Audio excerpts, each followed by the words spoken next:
The Breeders start the show today. It's the dog days of summer.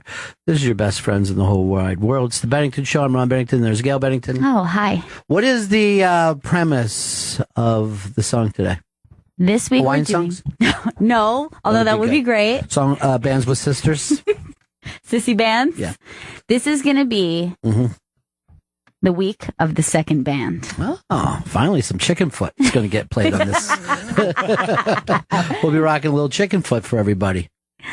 All right, so second band. Second band, Breeders. Second band for Kim Deal, previously of the Pixies. You know, people get a little annoyed with second bands. You ever notice that? Yeah. They're like, come on. The stepchild. You already had one band.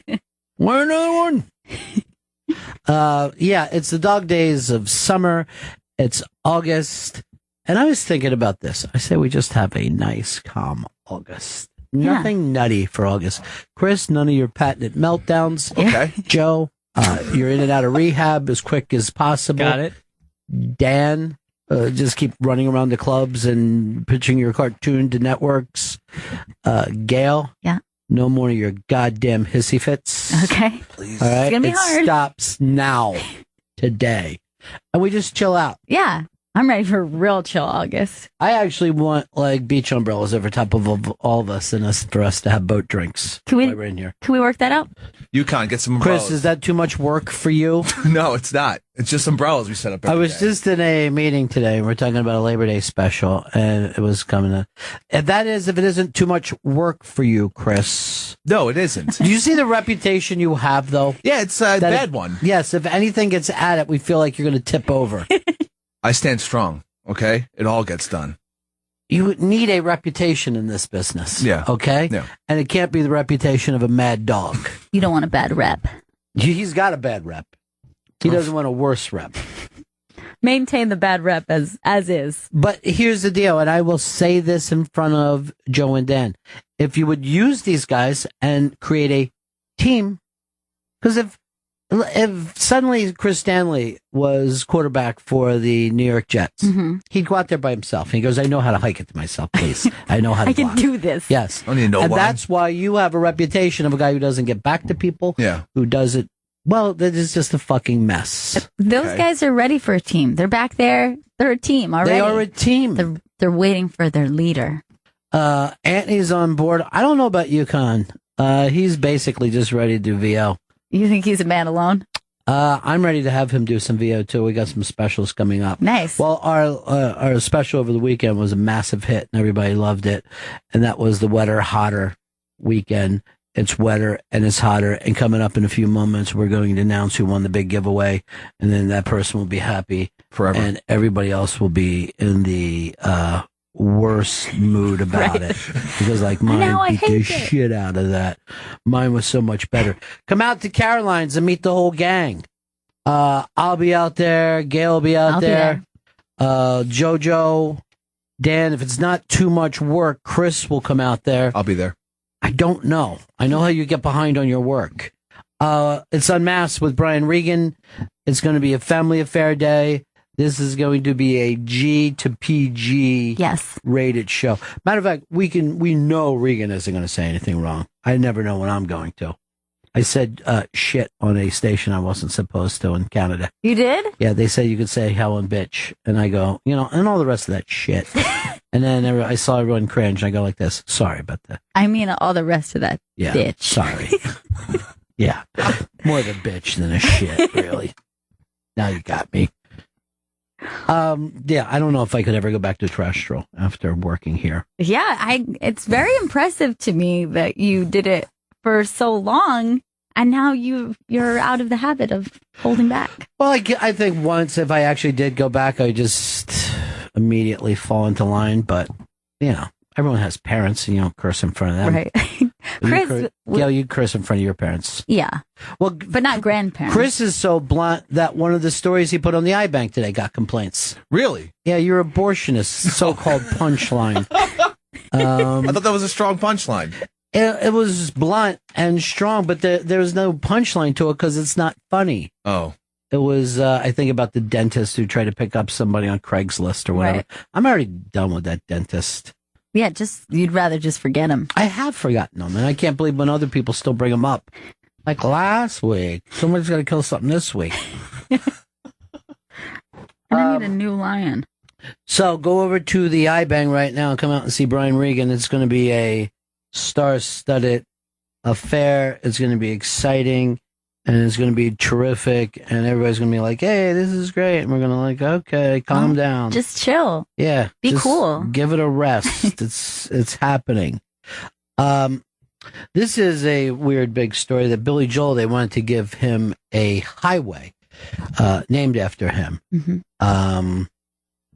In Hicksville, where he grew up. And then some of the lawmakers in New York says he has to be dead first. So they may kill Billy Joel to give him his own road. I didn't know that they did not want to name people after until he's dead. And then I remember with the George Carlin, they waited till he was dead and then gave him his own street. Gosh, I always thought that they named like different heroes who lived. They don't get street names. I thought they did. I guess maybe it's just a New York thing. Right. Like, we want him to die first. Too morbid. I think that's a very awkward thing to have to say to him. Sorry, you're not dead yet. I think a piano could fall on him one day. I think he's playing tonight or tomorrow night to close out the old Nassau Coliseum. He has gotten to play I think he closed out Shea. Yeah. I think he might have closed out Yankee Stadium. He was the last to play at old Yankee Stadium. Obviously, he's wrapping up this Madison Square Garden so we can get rid of that piece of shit. Any building in New York before they tear it down, he comes in and sings. He's like the death rattle of any great place. And yet he can't get anything named after him until he dies. It seems like a highway would be a good thing to have named after you, though. It seems like I would love to have a highway named after me, and then there'd be someone got killed on the Ron Bennington today. Big pileup on the Ron Bennington. I mean, I have a cupcake named after me, and I consider that pretty goddamn good. That's huge. Yeah. You also have a racing dog. Oh yeah, which is a big one. Fourth, and I haven't heard anything about it since. First time went out. I think they shot him after. Oh God, no. Or her. Her. I have the line of the day named after me. It's the only thing I read on Twitter. Right. And I'll just giggle. It's kind of embarrassing. Like, I don't even remember saying that. It's so good. That is funny. That's funny. Quick. I'll just put in like a little comment. I'll just favorite.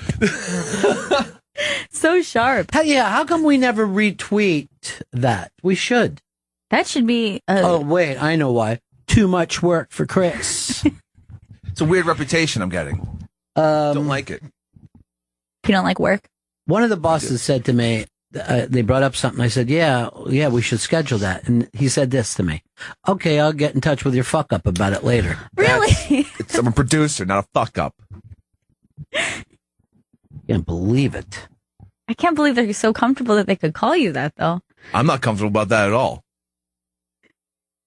I gotta fucking turn shit around here. What happened with you in August? You were going to be chill boy. All right, no, chill okay. Chill boy. Time to chill. Look at that chill boy. I'd also like little umbrellas for the drinks, too, if we can make that work. But you just have to take them out. What are they supposed to do? Keep the sun off the orange? Mm-hmm. Festive. Something to twirl. Oh, good. A giant slice of pineapple. That makes it so much fun. Oh, and you gave it to me in a small aquarium. I love it. I love this boat. Blue drinks? I must be on vacation. This is so relaxing. The color of this drink alone. It's like a slushie that gets you drunk. I don't know. Let's go over here to Tucker. What's up, Tucker? Hey, Ron. Hey, Gail. Hey, Ron, are you aware of the story? GQ wrote a multi-page article on the last true hermit. And it's the story of this guy who went to the forest 27 years ago, found a spot he liked, and lived there undetected for almost 30 years. Yeah, didn't he come in and steal stuff from other people's campsites? Yeah, well, that's a couple. This story's a couple years old. It's recirculating. It must be one of those things that pops up again because someone heard of it. But he he didn't speak to a single soul for 30 years, but he read a lot of books. So now when he talks in like prose. It's very strange. Yeah, but he was probably already nutty as a fucking fruitcake. You know? Yeah. Well, of course, when they took him to prison, they analyzed him, and of course, they immediately said he's somewhere on the spectrum, and all that. But wait, why would he go to prison for camping? No, he was sort Raped the kid. of almost an urban legend. He was almost an urban legend up in Maine. But why arrest him? Oh, for several thousand break-ins. Why not just let a dentist shoot him? He's hunting the most cunning creature out there, man. Yeah. So when they arrested him, the cop that arrested him, who was a kid when this guy first moved to the woods, the cop that arrested him, he was actually wearing that cop's like clothes that he had stolen. It'd be a great movie. Yeah, it's unbelievable. So he tried to, the guy who broke the story tried to like befriend him, and there is no such thing as befriending him. It's like talking to a computer. Like you don't. When you're I could be a hermit, but like in a night, like at the plaza. You know what I mean? Like I could definitely go without talking to people. Yeah, he didn't say. He saw one hiker in 30 years, and he said one syllable in 30 years. He said hi, and that was it. But other than that, he had to train his body to wake up at 2:30 in the morning so that he wouldn't freeze to death. So at 2:30, his body would wake up on its own, and then he would go and like loot nearby campsites, and that's how he would stay warm. I mean, and he would, like, I could see during the summer living in Maine, but the winter, Yeah. no. Yes, that's what's amazing. Too chilly. He created this he used magazines to make bricks. He got 20 magazines, Why not taped them just get together, bricks? and he slept on magazines to circulate the air. It's nuts. Well, I would break into a cabin and then stay there. Yeah. There's so that- many abandoned hunting cabins. He felt guilt. He knew he didn't belong there, so he would just steal like butter or whatever the hell it was. He would steal what he needed to stay He stole some alive, butter. and then That could go to prison for that? That damn hermit's been in here. And the people in Maine were like leaving notes. Please don't break in. Just tell us what you need, and he would interact with them. That's nice. He just now he ate lives with his cooler mom. for butter. This guy eats a lot of butter. I'm worried about him. No, he ate like a billy goat, man. Like Reese's peanut butter cup, whatever had calories, he would eat it. Well, at least somehow keeps the weight off. I don't know how he does it. I guess he needed all that butter because he was stealing a lot of lobster out of the ocean. Just make a little clarified butter. Yeah, the whole thing of interacting with other people is just so overrated. You're better off just being a hermit. I think if you're a hermit, though, you need a good dog. You need a dog with you. Well, everybody still- should have a dog with them, no matter what they're doing. If you're an accountant, you need a dog with you. Sure. And you look over, you're like, what are you doing? You know I'm still accounting right now. Crazy dog. I'm going to take you out.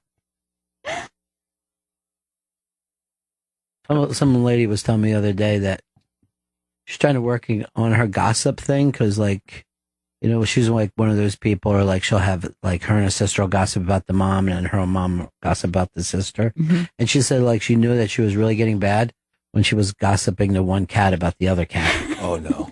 He really is terrible with his chew toys, not like you. Did Mike, you see the you're a couch? He fucking shredded it up. Yeah, you're a lunatic. You'd never do that, would you? What's a good cat?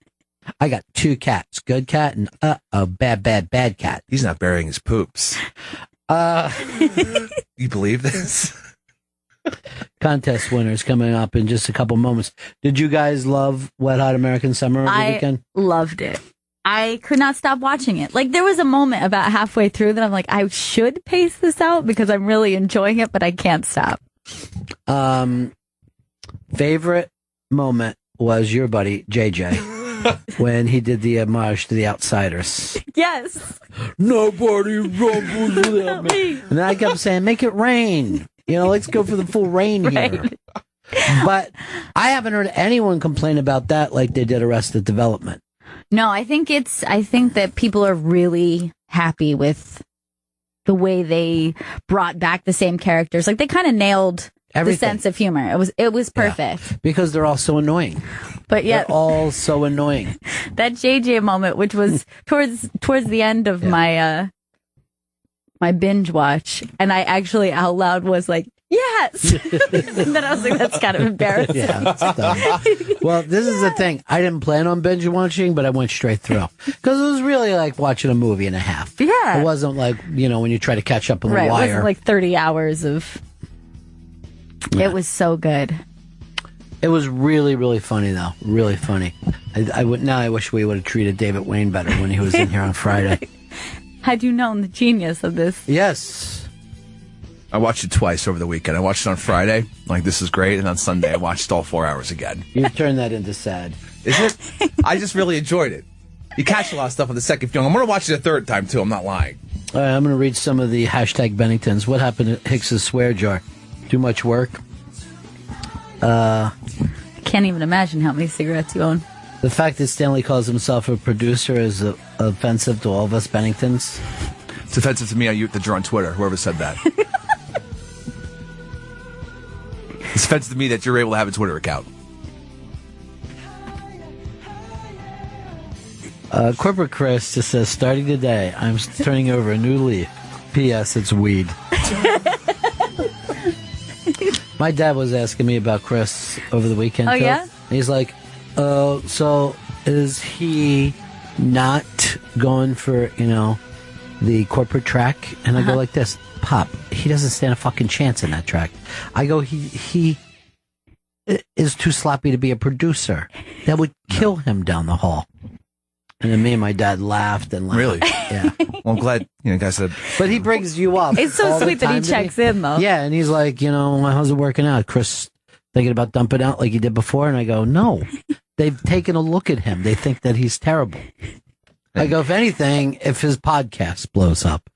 And he's like, my dad's like this. My dad's 88. He's like, high society? No. He listens? No, he tried to listen. Oh, okay. He always gives it a go, but He couldn't tell the difference between you and the other Chris.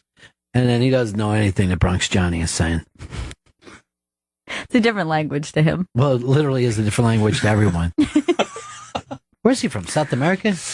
Ecuador. Central America. Central. Ecuador. There's never going to be a famous Ecuadorian radio personality, Johnny. I'm sorry. We've got so many minorities to take care of before we get to Ecuador. I know. It's really far down on the list for us. Amy Schumer had a press conference today with Chuck Schumer. This has happened a little while ago, to stop guns or control gun violence. It's good to see the Schumers working together. She is like on such a fast track. Like she can't wait to get to her backlash, because you lose a large part of the people when you take one side of these hot button issues. Right. So Amy Schumer and then Chuck Schumer together at a press conference. Now there will be a rebuttal press conference in just about an hour with Anthony Cumia and Michael Anthony, formerly of Van Halen and now of Chickenfoot. Which all ties back together. Tying everything together. So I don't know. I guess they thought because the Schumers did it. It's a Schumer Right. summit. The Sure. two Anthonys. Yeah. I mean, if really the only other thing that Anthony could have done was got his brother Joe, two Cumias, but I'm not even sure if they're speaking since Joe set up a rival podcast against them. Oh, is that right? Yeah. I didn't realize that. Oh, that drama was no happening. one did. That's the problem for Joe. Actually, it's good because it makes Anthony's podcast look not nearly racist. Right. You know? I think by comparison, Yeah. it's very light. Yeah.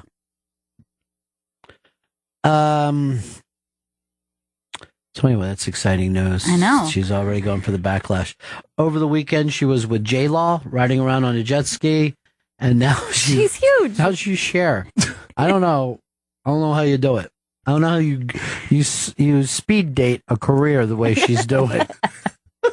On to the next. Yeah. Now it's time for politics. I I'd thought vote that for was her. amazing, though. I guess because there was that shooting at her thing, it really affected her. Yeah. Well, it wasn't. She wasn't there. It wasn't her fault. No one ever said it. Well, you're the first person who even brought up the fact that it could be taken that way.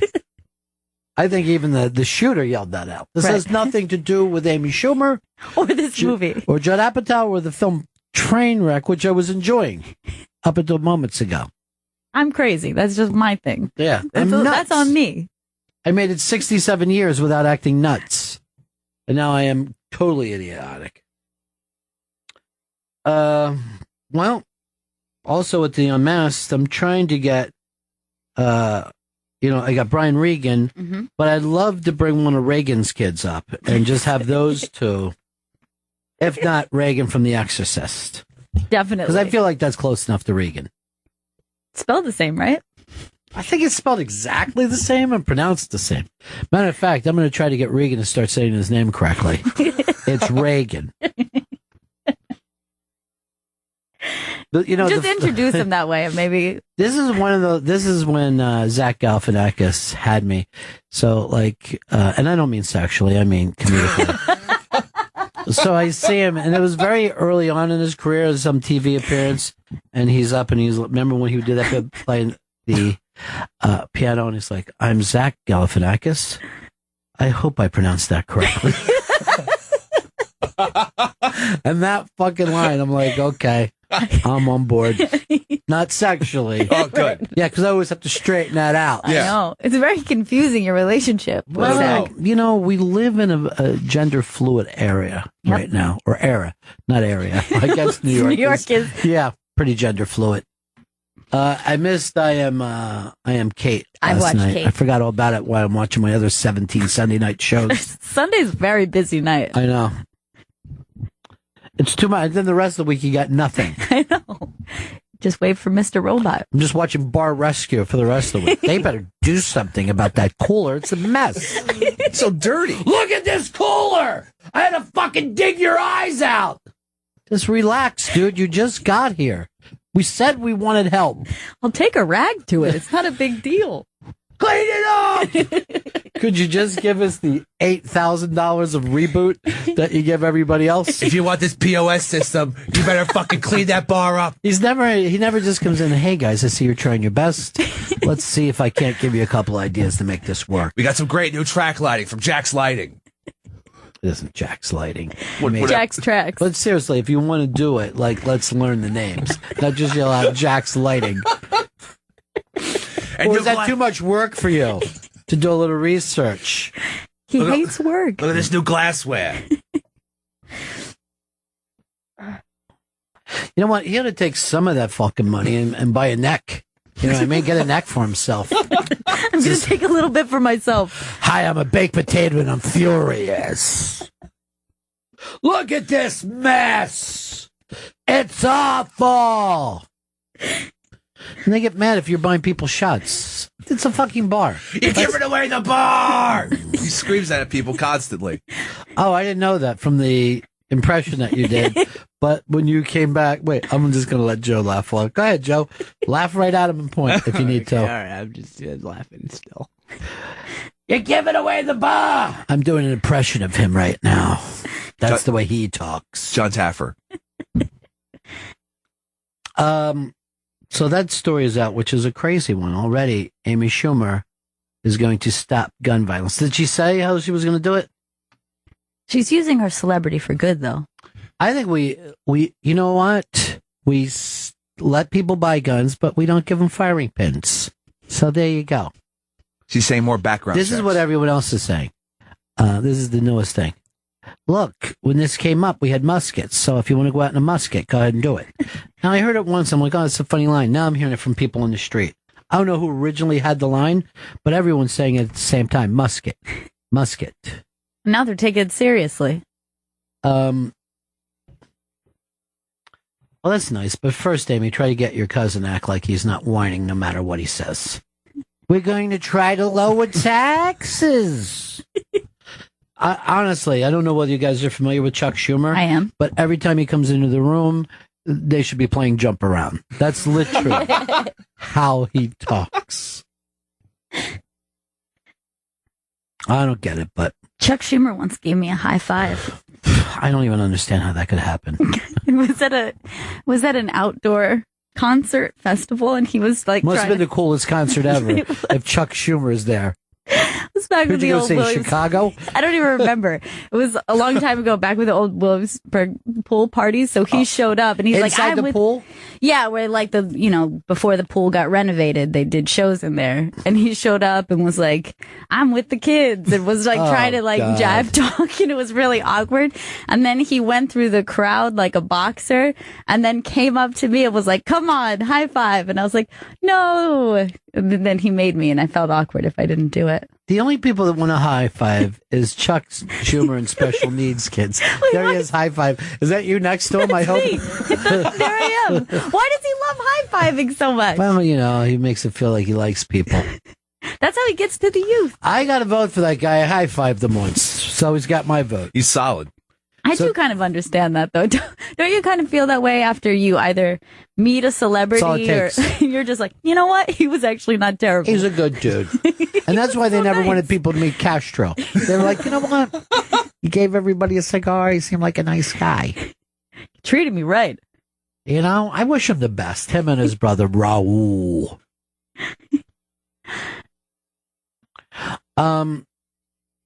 That's very fun. First of all, when they were doing those concerts inside the pool, I don't think I could have ever lowered myself down in there. It wasn't bad. It was pretty cool. I'd rather stand above, like on a high dive, and just look down. I don't know. I feel like I would feel claustrophobic or just weird. Like, I think if you're going to be in an empty pool, you have to be on a skateboard. It was neat, though. You gotta Dogtown this shit. I was actually sad when they filled it up. People were swimming. Well, you know, what happened is the week after they filled that up, and it's really sad to say, but 2 bands drowned. Oh, God. Yeah. They never told them that their set was over. Now, the good news, one of the bands was Creed. Okay. You know? That's all right. Bad news, the other band was Jane's Addiction. No! Oh, Perry. But the rebooted one. Oh. So Okay. none of the original members were there. Not so bad. You know, Perry had his girlfriend with a fucking, tambourine next to him. Like, yeah, we're still them. We're still Jane's Addiction. I saw, like, Guns N' Roses gotten to the point where Bumblefoot actually quit the other day. So you're getting, like, the second and third wave guys of Guns N' Roses quitting the band. And at that point, you can't be emotionally affected by it. Yeah, I got to tell you the truth. I'm starting to think Axl's nuts, Really? I'm coming to the point now where I'm wondering if he's a maniac. You think he's a little loopy? Yeah, I don't know what goes on with him. I mean, everybody in the band has to fucking keep a crystal underneath the ramp. Are we in the vortex, Axl? Why don't we just play Mr. Brownstone? That's why the people are here. I don't have an evil spirit in me, Axl. I just disagreed with you for a second. It's for your energy. You need to be exercised now. I've been dancing with Chuck Schumer. He just high-fived me. Now he's got my vote. That's all it took. They got a 3-point plan that the Schumers came up with. First, Amy did 10 minutes on her vagina. What's happening down there? I don't know what it is. But I don't know what it is. I think to stop gun violence, don't point the guns at each other. One shot in the air. That's all. Everybody just gets a shot in the air. One warning shot. That's all it takes. People take you seriously after that. Well, I'll always shoot in the air, and then I point at the person, and I yell, "Freeze, turkey." That's the kind of cop I am. I speak street language. Freeze, turkey. We're too close to Thanksgiving for a jive turkey to get off the plate. What? I am fairly sure that the term turkey has never been used anywhere but TV and movies, and then people's moms who heard TVs. And you got your homework done, turkey? What's this called? Just mostly for overdubbing actual curse words. Yeah. In movies. If I go to a club and I see a bunch of people, I go, I thought this was a club, not a turkey club. Sandwich, that is. 3 different levels in this club, so I called it a turkey club. I feel like I should be putting a toothpick through it. The other, well, I'm glad. You know what? We're going to go off on turkey clubs for a second. Okay. Do we really need 3 layers? It's too big for our mouths. I'm going to be honest. I always disassemble. Like I always You have to disassemble. always eat 2 layers and then 1 layer gets eaten on its own. What's Like that? a little mini sandwich. You eat the bacon by itself? No, I mean, like, I kind of create a new little sandwich. But out of what? The little leftover pieces Yes. of bread? Mm-hmm. No. I'd throw you out of my diner. No. I like too big. I like the 3 layers. I think that's what makes it special. That's what makes Yes, turkey because club. you have a fucking mouth the size of Luray Caverns to an average mouth person. And you know, occasionally some big mouth person just bites down on a toothpick. Yeah, it's happened. There's no reason that should have given me actual pain as though it really happened. You know what? He won't spend the time to get his work done, but he'll sit there and chew. I don't know who that star is we wrote up with her. She just went over and did the swag get together. Looks like Vince Nice. Vaughn's wife from True Detective. It's not her. First of all, she has orange hair. That's the only connection. Yep. Second, for 19 weeks of True Detective, Yeah. I'd be saying she's lined up against Vince Vaughn every week. Like it's a smart thing. Never once have I been right.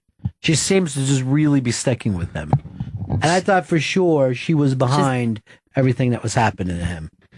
No, I don't know where they're going with that storyline or why No, they're they don't developing. either. There's They're- someone fucking just typing their ass off right now. but they're really developing the relationship. If there's not a payoff for why.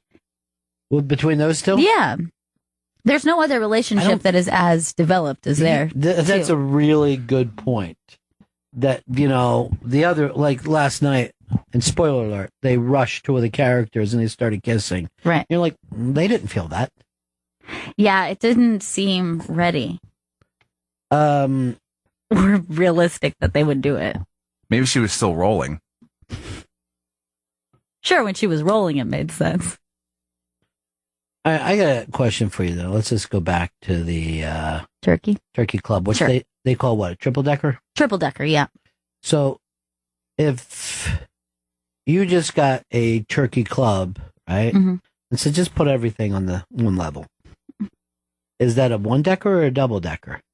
Because there's really only two decks of food inside a turkey club. The triple decks are 3 pieces of bread. Good point. Not, yeah, it's a great point. Not turkey and bacon. Yeah, triple decker is actually not a correct name. No. The name in itself is wrong.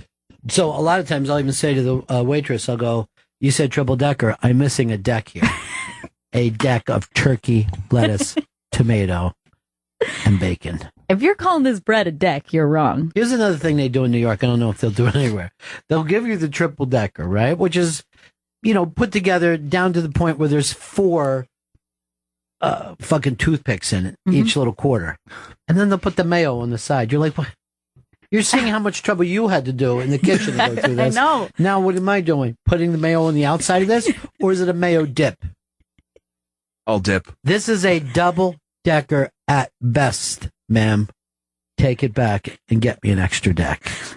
She's like, it is the industry standard, though. It's the industry standard because the industry itself is special needs. It's an industry lie. What is a sandwich that is not given triple decker status but could benefit from it? Because I have one that I think. Then why don't you say it instead of setting us up to make us look like idiots? I'm sitting here going, burger? Could there be a burger? All right, wait. So you have a sandwich. Looking like a real daydream Johnny over there. I have my answer, and I can't believe you haven't already. You know, when you get an idea like that, why don't you tell me first? I don't want to come off as some kind of daydream Johnny. You know, not when I'm doing a documentary. And the doink over there is shooting it. By the way, it's a quote. It's nothing for you people to get mad And about. don't get upset. All right. There is a sandwich that you believe should be a triple decker, Yes. or in real life, double decker, but is not. I'm stumped on this. I think that the pulled pork sandwich could use an extra layer of bread to break up the meat and amount of sauce. Let's use the same amount of meat. I'm not asking. Yeah, but see, here's your problem. In a turkey club, you're breaking up the bacon and tomato from the turkey, right? Yes.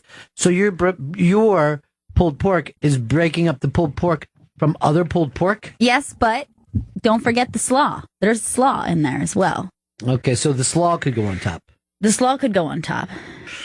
And we're using an extra layer, an extra deck, if you will. Oh, I know what a deck is, though. Don't get me wrong. You know, I'm going to tell you something right now. The reason that that's not done is because it's put on a hamburger roll. And you're breaking, now you've got either a bottom or a top missing from your hamburger. Let's be honest, you're going to have to use two bottoms. Yeah, I don't want two bottoms in my sandwich. Disgusting. I find that to be disgusting. Too many bottoms here. I'd rather go out of my way to say, please, less bottoms. I'd like to have two tops. If I came up with a two-top hamburger, the rest of my life would just be just me getting awards, plaques, and statues as America thanked me for the two-top burger. You're going to have a balance issue, though. I'm not going to lie. Once I pick up a burger, it's staying up. Okay. I'm not putting it back down again like some goddamn Ecuadorian. All right? No offense to Johnny, but he knows how his people are. It seems like it's specifically about Johnny, though. Matt from Con. What's up, Matt? Hey, guys. How you doing? None of your business. All right. The Turkey Club is a fine sandwich, but it does need some modification. When I order it, I tell them no white toast. I want rye toast. And tell them to cut it in half rather than quarters. When you have it in quarters, the whole thing delaminates after one bite. And then you're just like basically looking at a Turkey Club salad on your plate. I'll always go rye over any kind of bread unless they have like a pumpernickel. But I don't want white bread. I want brown bread. So I like that. But it never occurred to me that I could get it in halves. But when I do it at home, I have it in halves. I would never have quarters at my house. No need for the Except finger for a nice place to put chips in the middle. It is nice for presentation. Good plating. But it does not make sense when you're eating it. And while you're giving a list of demands to your waitress, why don't you ask if they could mayo the bread for you as well? I know you guys. I know you're as busy as Chris Stanley back there, so I don't want to overload you. Some guy I work with. He's a real fuck up. This one, really passing that around everyone. But by the way, while that was coming up in the meeting, Chris just sat there. Your interactions in a meeting is almost like, oh, and you've met my deaf mute friend. Sometimes you harumph. I'll give you that. But I have never thought to say to them, would you mayo it in the back? Please mayo it. I'd just be afraid that they're going to go, oh, he wants some mayo on it, huh? No! I don't want you to do anything extra that you wouldn't do for anyone else. Make the sandwich like you were making it for your mom, unless you were an abused child. And don't make it like that. I don't like to ask for extra stuff, and I don't like it when people at my table ask for extra stuff. I just feel like they're asking for spit. You should only be asking for less. You can say things can be omitted from it. Don't do anything, please. I'll assemble it. Let me go back there and cook it real fast. I know how I like it. No one who runs a restaurant wants to hear we don't like the way you normally make it for other people. Steve, Bloomington. Hey, I was wondering how you would shake hands with Chuck Schumer. Would you do the fist bump, grab his wrist like a Roman, or do the whole Flip Wilson thing? I think fist bump is the way to go with Chuck Schumer, or just knee to knee. Say, I'll go knee bumps. Let's do it. Let's get this passed. 3-point plan. Stop shooting each other. Be nicer to each other. You don't think he likes a half hug? Where you just go in and give him a half hug? You know what's embarrassing is like if you go in to give a half hug and people aren't ready for it. Did I tell on the air what happened with Bo Derek and John? I don't think you did. You definitely you said his it last to name us. is Corbett. Corbett. And he's on Bobby Kelly's show. So Bo Derek comes in, and God knows I love her. Just love her. And she's with John Corbett, her boyfriend of 18 years. And when she leaves, she has such a lovely time. She gives me a hug. So I'm hugging Bo Derek. Mm-hmm. And that's a nice thing. So then her boyfriend's there, and he's a very tall man. So he came in for the shake, but I just hugged this chick, so I was going to give him a hug. And he came in, he draped himself over top of my shoulder, and then I felt him kiss me on the back. It was lovely and awkward at the same time. And I remember thinking, how tall is he? I don't know if I can lean over and kiss a baby on the back. It's very difficult for men, I think. I almost yelled at, did you just kiss my back? What just happened? What does this mean for us? Are we all going to California now? Very recently, I saw two men saying goodbye to each other. Yeah. And they went for the half hug. Yeah. But then it seemed like one of them was going, instead of for the half hug, some sort of a hand touch. Yeah, so because of this, they went into like ballroom dancing style, like where their like lower arms were scooping each other and the upper hands were like above. It was held for an uncomfortable amount of time. That's the kind of stuff that ruins a night. That it just haunts you. Did anyone get kissed on the back during that ballroom dance? No. Shit. I was hoping that would be worse. That's the kind of stuff you just rethink. Like, why? Why did this happen? Where did I go Now I wrong? can never see this person again. Why didn't I just shake hands? You're just at your house tossing and turning.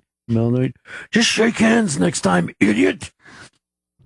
Stop going for the half hug. And as I said, I had left a party once because of a bad handshake. Yeah. I walked out. I was done. I said to the person I was with, we need to leave now. I'm not going to get over this.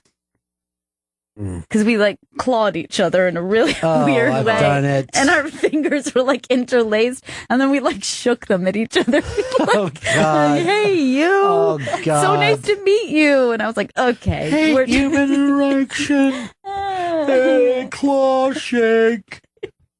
Forget it. I'm out. Do Chris Stanley's thing. Well, here always got this. Brothers don't shake hands. Brothers got hug.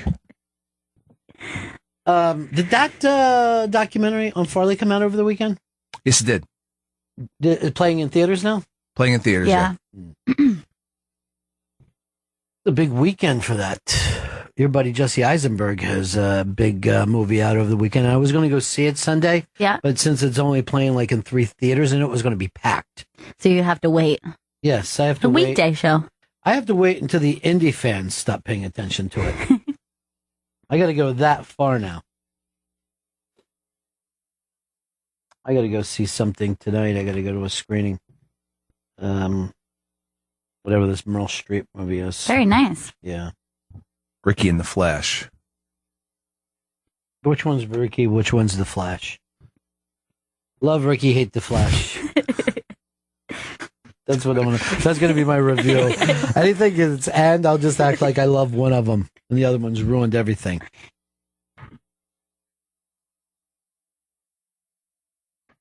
Sounds like the Flash would screw things up. It is the cooler name, though.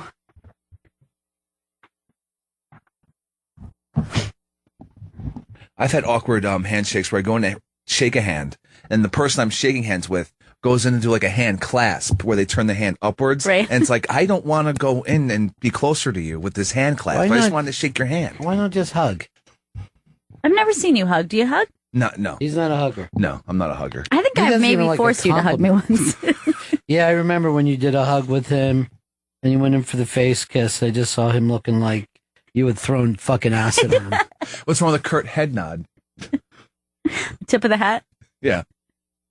Tip of the hat, wag of the finger. When's that show starting, by the way? September? Yeah, in the early fall. Oh, I saw Trevor Noah article over the weekend. I guess he talked to the TV press. And he said he would not be focusing on Fox News the way Jon Stewart is. He's going to focus more on BuzzFeed and Gawker. You know, young style. We're gonna our generation. We're skewing.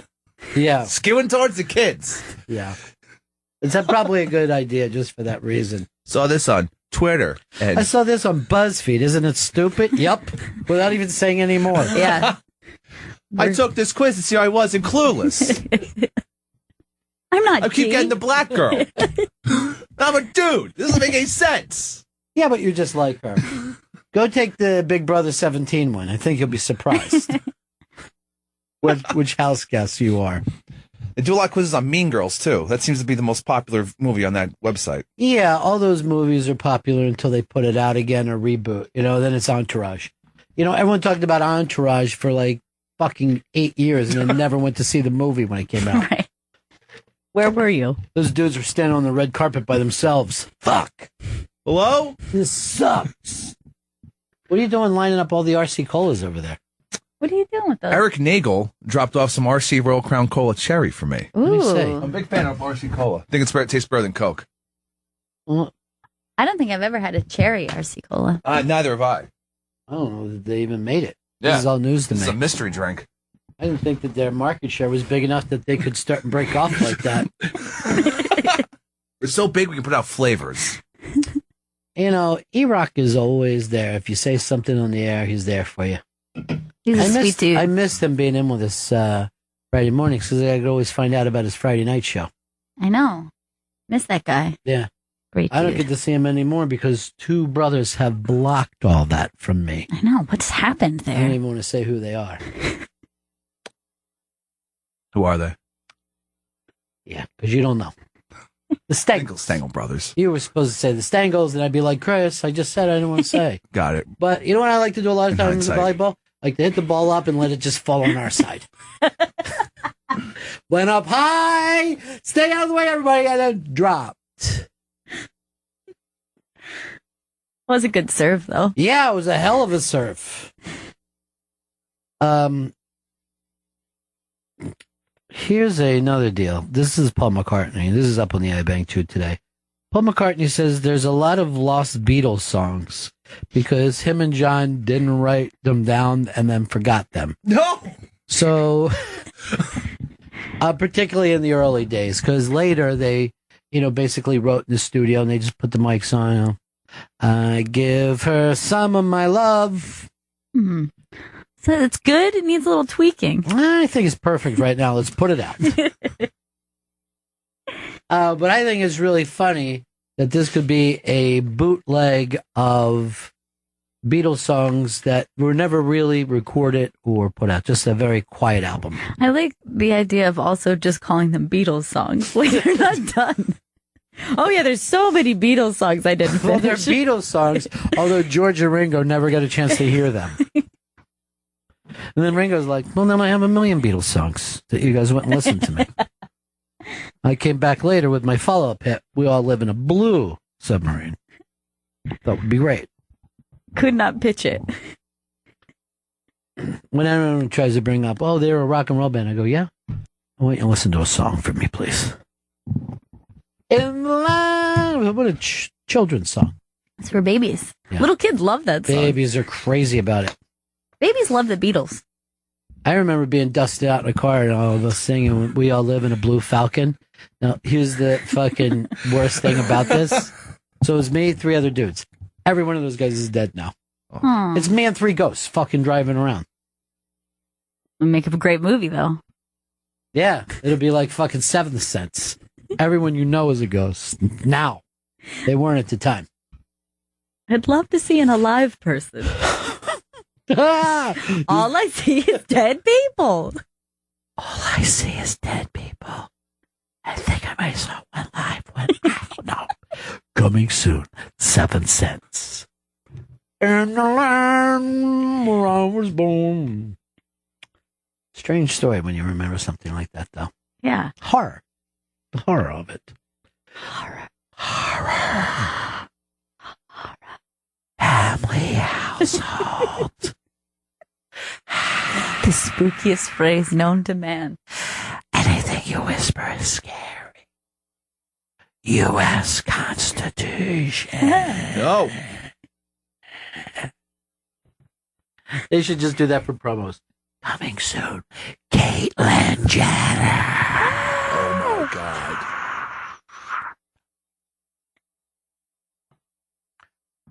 So you guys saw the show and you enjoyed it last night. It was a great episode last night. I think it was better than the first one.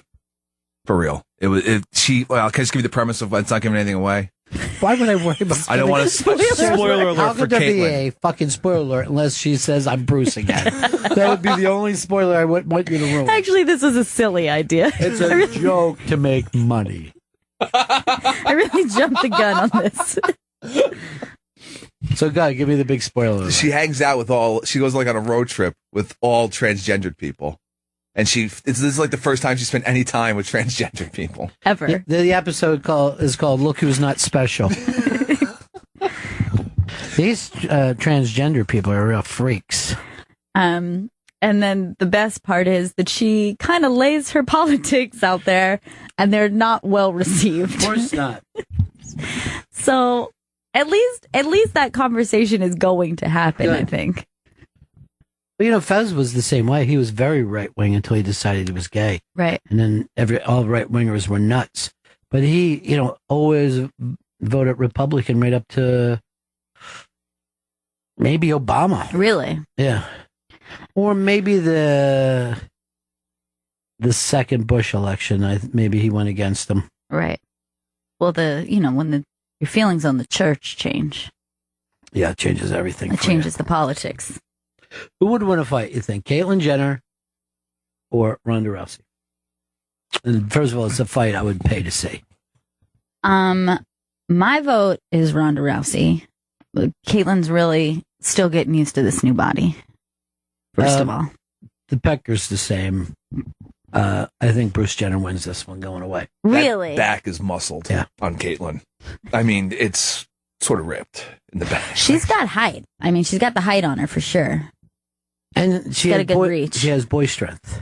Right. And let's face it, for all the people who are bragging about Ronda, all her fights are vines right now. They're vines. Yeah. She hasn't been tested. I don't know if you can be great if you haven't been tested. If you look at every great fighter in history, Ali had Frazier, Sugar Ray had Duran and Tommy Hearns. To be really one of the greats, you have to be tested. And I mean, for that reason, we don't even know what happens if she takes a hit. Like some fighters We know nothing about that. You're right. Some fighters really can't recover. Yes, his name is Mike Tyson. We all saw it. No, it's a really good point that you don't know. All right, I want to get into something else, but before that, drum roll, please. We're going to give out the big prize, the Wet Hot, signed by who, Chris? Signed by David Wayne, Michael Showalter, Michael Ian Black, Ken Marino, Elizabeth Banks, Judah Freelander, and Molly Shannon. This might be the greatest prize that we've ever given away. The winner of the signed Wet Hot American Summer DVD is 10 ADP with the tagline, Wet Hot American Summer, first day of camp. Today is the first day of the rest of your summer. What? Good job. 10 ADP, you win. There was over 300 of those. That was the dullest one. It's like a real tagline. Netflix should have been using it. Yeah, we were going for a comedic tagline. Let's give out to a funny one instead. Pick another. Oh, no. Pick another one. Yeah, that person doesn't win. Oh, sorry. 1080p, you're done. I have another one here. This goes Chris, to... you can't give it out. Yeah, you You're already making a can't. mistake. You're like when Michael Strahan wasn't paying attention and gave out a trip to Puerto Rico. Did you see that? No. It was the best thing ever. What happened? So he's like, I don't know who the hell the person was about, but it was like, what sport did Paul Giamatti said he played? And the person goes like this, sport? He goes, that's right, bowling. You're on your way to Puerto Rico. And Oh, everybody's no. like, no. And then they had to give it away. That's right, a sport. Well, congratulations. It's a huge prize. Now, Chris, did you do that so everybody would hate you? Or did you really think that was good? I thought it was good. I don't want people to hate me. I want people to enjoy Wet Hot American Summer. I want people to win prizes. I'm happy for them. Well, why not let the creative people win? There were lots Rose Walker would like one of your cherry RCs. Why don't you mail that out to her? All right, I'll pack it up. I got plenty of them. Rose will need your address. All right, Mike says this on hashtag Bennington. My favorite sandwich is the Pepper Hicks. It's 4 Slim Jims in between 2 Marlboro Red boxes. Sounds great. It's a complete meal. How are your cartons holding up from your Canada trip? Oh, dwindling quickly. How many did you get? I got 4. 4 cases. 2 going in, 2 coming out. Nice. You're only supposed to have one carton of cigarettes, and I lied on the. Who are you form. screaming at? Yourself? Because we're not angry with you. Just I'm be on a your person. side. Get First of all, yours. he makes sure that he's at the airport so early, hours before everyone else, so he can make these purchases. Right. And he's like Jim Norton trying to get a picture. You know, like it's the only thing on his Can't mind. think of anything He's going, else. yeah, there's nothing else that can enter his mind. You couldn't bring up something to him. It's like, I got to get those, you know, you get the cartons, it's so much cheaper on. I'm going to save like $100 a carton on this. Which, how can anyone save $100 a carton? That just means that every carton that you buy is $100 marked up. Yes, because it's Because they're not losing money at the airport. They're getting a profit, I assure you. Just not $100 profit. It's $14 a pack across the street. It was $35 for a carton at LaGuardia. Unbelievable. That's so insane. Dude, you should be flying international all the time. It's the only thing you should be doing. What do you pay for a pack here? $14 a pack. $14 a pack across the street. That's crazy. When I quit, price was a big factor, and they had gone to 10, and I was like, double digits. That was always the thing when people say when it gets to this, thing, I'm quitting. But and I said double digits, and I'm out. And it did better for me than any money. patch or like drug I took. I was like, nope, I can't do this. But you used to, you know, sit out on a fire escape and smoke, and that made you look very New Yorky. I know. And now you're like, oh, I'm not going out there. That thing's rickety. You just risked your life. Firemen are running by. Excuse me, I'm out here. Now you're smoking. There's a, I guess, viral video going wrong with these two radio guys in Atlanta. I think they're called Skippy and the Bean. No, I don't know what their names are. But they went to this junket and they pissed off the producers of Fantastic Four. You can't find it, Chris? No, I'm bringing it up now. Okay. But this is it's not up? No, I was watching it earlier. You just don't know how to find things on the iBank? There you go. So these guys went in with one thing on their mind about Fantastic Four, and then they went off in a couple other little shock jock places. But these are the guys that represent Atlanta radio. They're the Morning Rockers. Is that their names? Yeah. Okay. Yeah, their names are the Morning Rockers. No, they can't be called that. Just play them, Chris. Fantastic Four. The obvious question, obviously for you two. I'm a fan of superheroes. I know the backstory. I have not yet dug into the backstory between Sue Storm and Johnny Storm. Yeah. Sue Storm was adopted. Is that the question? Well, not yet. Not ruin my question. Have you seen the movie? No. Oh. I did that on purpose. We haven't either. Okay. Really? No. You just know your scenes and that's it. I mean, we read the script. Yeah. But you haven't seen the whole thing. When will you see it? Or do you not see movies? You might see it at the premiere. That's the premiere. You're going to wait till then and be blown away. Well, from what I understand, you're brother and sister. Yeah. Yeah. Am I missing something? No. Because the obvious question is what, they were brother and sister? Yeah, but you're white, you're black. You are both. But how does that happen? Because in the other one, it's just their brother and sister. Yeah. There was no backstory. Jessica Alba. I think it's the same thing with this one too. I don't think there's any backstory. Let's stop for a second. So these two Atlanta guys, their big problem is one of you is white, one of you is black. Not that one of you was on fire and one of you was invisible. Right. They can make that leap. Right. They just don't understand how two people... Racially, it doesn't make sense to me. Even though she told them early on, I know where you guys are going with this, we're adopted. But seriously, how could that happen? You don't see the movie? You're a big black man and she's an itty bitty white girl. What the hell just happened in this movie? It's actually fictional. Yeah, one dude is made out of rock, but you got no problem with that. Now, I've brought this up before. It's always ridiculous, and it's one of the things that the comic book people cry about if they change the race of anyone. But I think that you could sit down and watch any movie and like just buy into it. no matter the cast. No matter if what, it's a good actor. if everything is working, yeah. Right. Like Denzel Washington could easily play JFK. Right. And people would, like, at first you're going to go, this is weird. But then you're like, okay, I got it. He's JFK. I'm watching the movie. Because you're already suspending fucking disbelief. You're saying, I know who Tom Cruise is, but now I believe he just killed someone. Well, you just don't fucking jump up in a movie and scream out, oh my God, we just witnessed a murder. Right. Tom Cruise shot someone. Well, here's one. We don't get obsessed with how attractive someone is, and we're like, I can't believe this character is too attractive. We just accept that. Oh, this person is playing someone. They're clearly way hotter than they would be if this story was happening in real life. Every time that you see Jennifer Aniston bagging groceries, you're like, why doesn't you just fuck the rich guy in town? Because no one in town looks like Jennifer Aniston. Could have been a model. Why did you ever think about that? I can't get by. You could have been on Friends. You're that fucking hot. Or like how young a character is. Yeah. Way younger than their male counterpart. No one's like, this isn't believable. Forget it. Now, I think people, like these two guys, they're just going out doing their shock jock thing.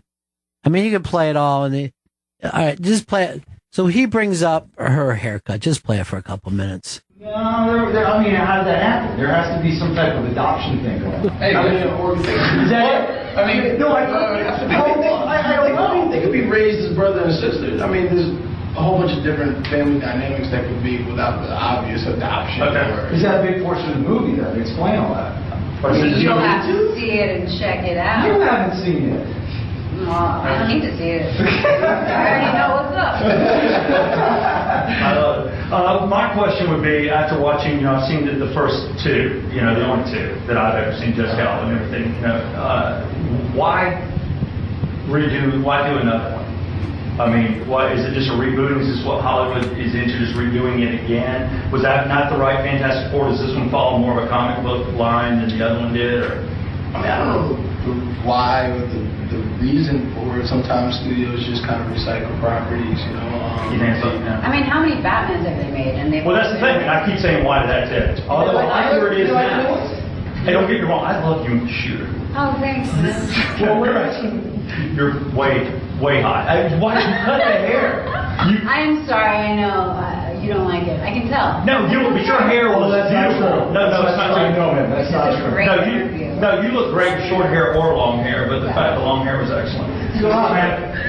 So did you cut your hair for this? I cut my hair for the movie I just did. Yeah. What's in the movie? What would you cut your hair for?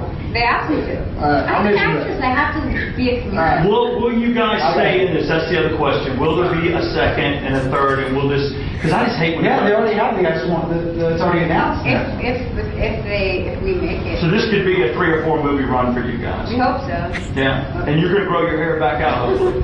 I promise. And yours, Billy. Is that weirding me out that he's doing that? It's creeping me out. Which part? The haircut. I mean, I'm a toe guy. Your toes are fine. Wow. All right, guys. Thank you so much for wrapping this up. Thank you guys for coming out today. Chris, how has your podcast not been picked up somewhere? Seriously, you must look at that and feel like an idiot. Yeah, these guys, I can't believe they got 3 minutes with them. They let that go on for 3 minutes. It seemed a hell of a lot longer to me. It seemed like it was 18 minutes. Oh, God. I'm a toe guy, and I like your toes. Oh. Hey, you're going to do like 2, 3, 4 days, and why keep making them? Why keep making them? That was Southside Steve talking. How like was he not Southside. I don't know about immediately tackled after saying to her he's a toe guy? Someone just should have flown at him. Get him out of here. You are hot. So she has to be like, I can tell you don't like my hair. No, I just liked it better before. Hey, William in Iowa, what's up? Ronnie, dance for me. Take your shirt off, though. Keep your beret on. How many years now? 15 years? Yeah. 15 years, and we can't catch this guy. 15 years. We Elusive. can't track him down. I'd like to hire a dentist just to go out and shoot him in the head. Who's working the phones today? It'd be Yukon Cornelius. no voiceover work for him. That's it. He's lost his voiceover. Sorry, gig. Yukon. You've lost your privileges. He was going to get to do Comedy Club, too. That was going to be his. That was going to be his baby. It's spoiled now.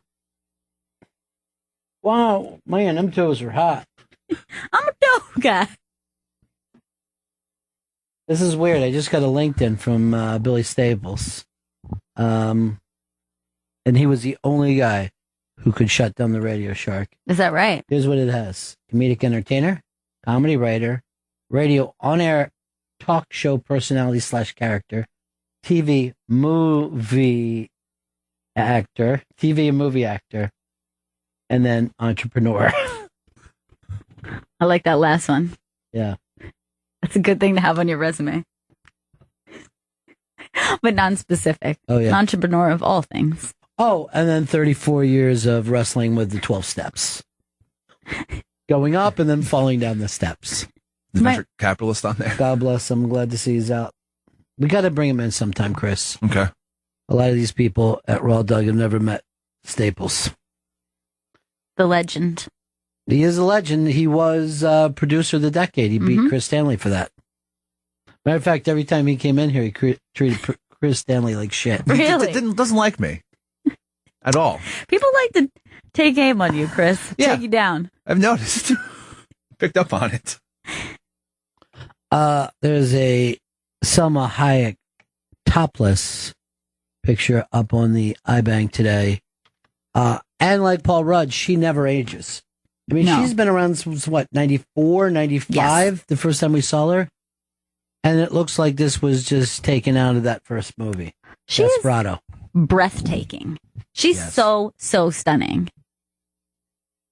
It's not even just being like ageless. It's like there's something about her. She said that when she was like 11 or 12, she would walk through her town and grown men crash cars.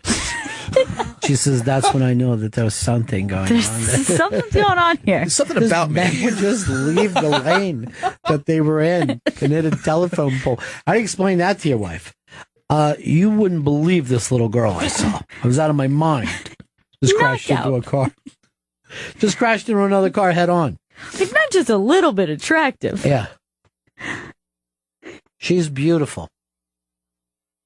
And has always been beautiful. Yeah. She's like one of our current great beauties, I think. Who else is in there? I think Penelope. No. Caitlyn, gotta say. People are listening. Caitlyn Jenner, for Penelope one. is her friend, too, right? Mm-hmm. Yeah. That's hottest friends, maybe, in existence. Penelope, Tom Cruise. Yes. Middle name Tom. Yeah, maybe if Tom Cruise ever goes the Caitlyn route, he would just switch over. Someone sent me a thing the other day and says, doesn't Tom Cruise look exactly like John Davidson, the old game show host? I'm like, I think most pretty boys hit a point that they'll start and look like middle-aged women. You can't get around it anymore. It's just where it goes. Yeah, it just happens sooner or later.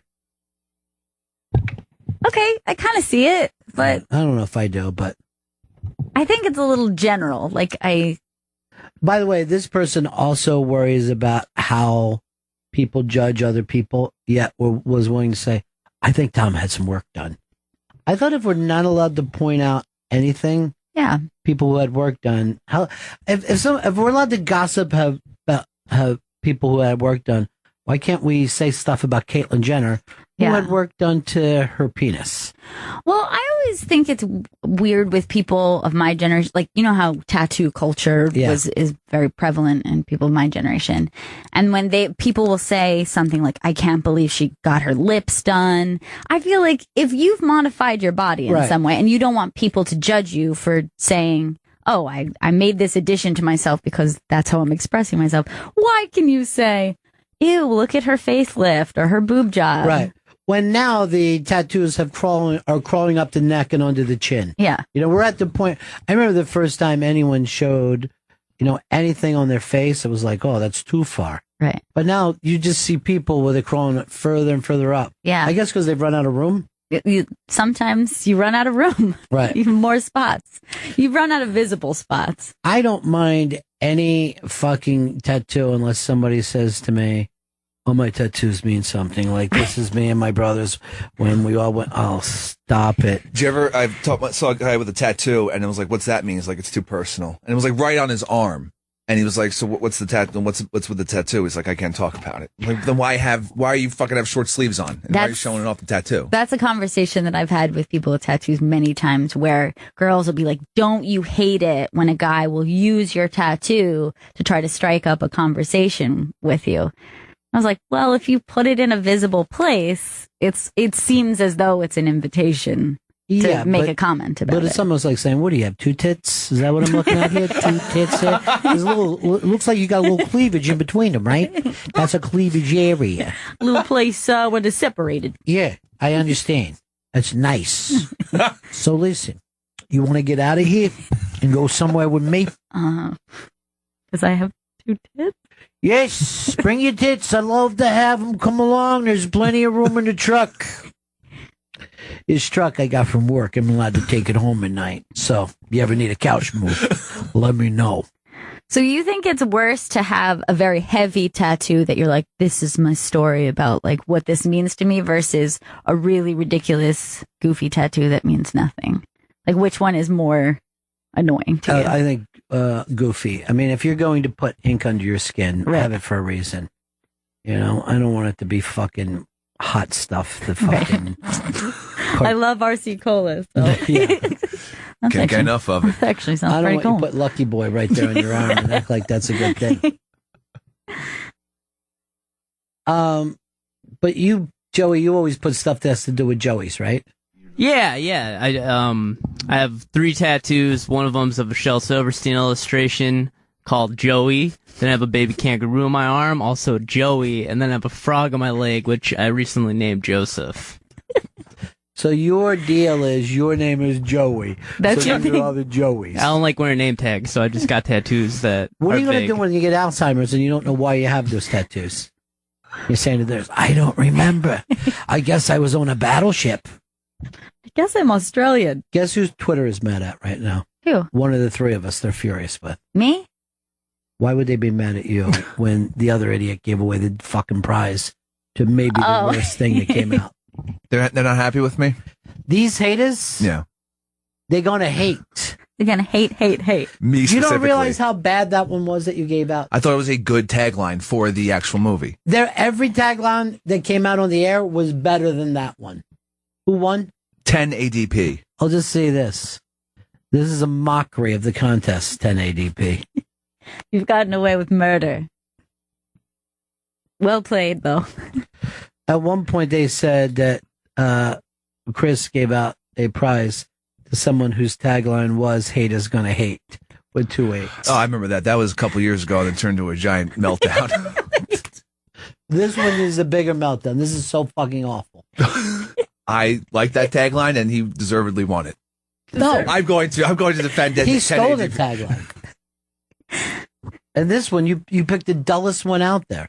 And it's for a wonderful prize. It's a fantastic prize, a beautiful prize. I'm glad that separately we all had great weekends with it. Oh, I watched know. it all Friday night, and I'm just like this. I'm glad we did this weekend. I think I might do what Stanley did and reboot. I'm done. I'm moving on. I'm only going to get around to either watching The Wire or Breaking Bad. Every winter I want to do that. They're great. Yeah, people keep telling me. And I feel like I got a good thing. You know, I got a couple good bullets in the chamber. No offense to the Schumer family.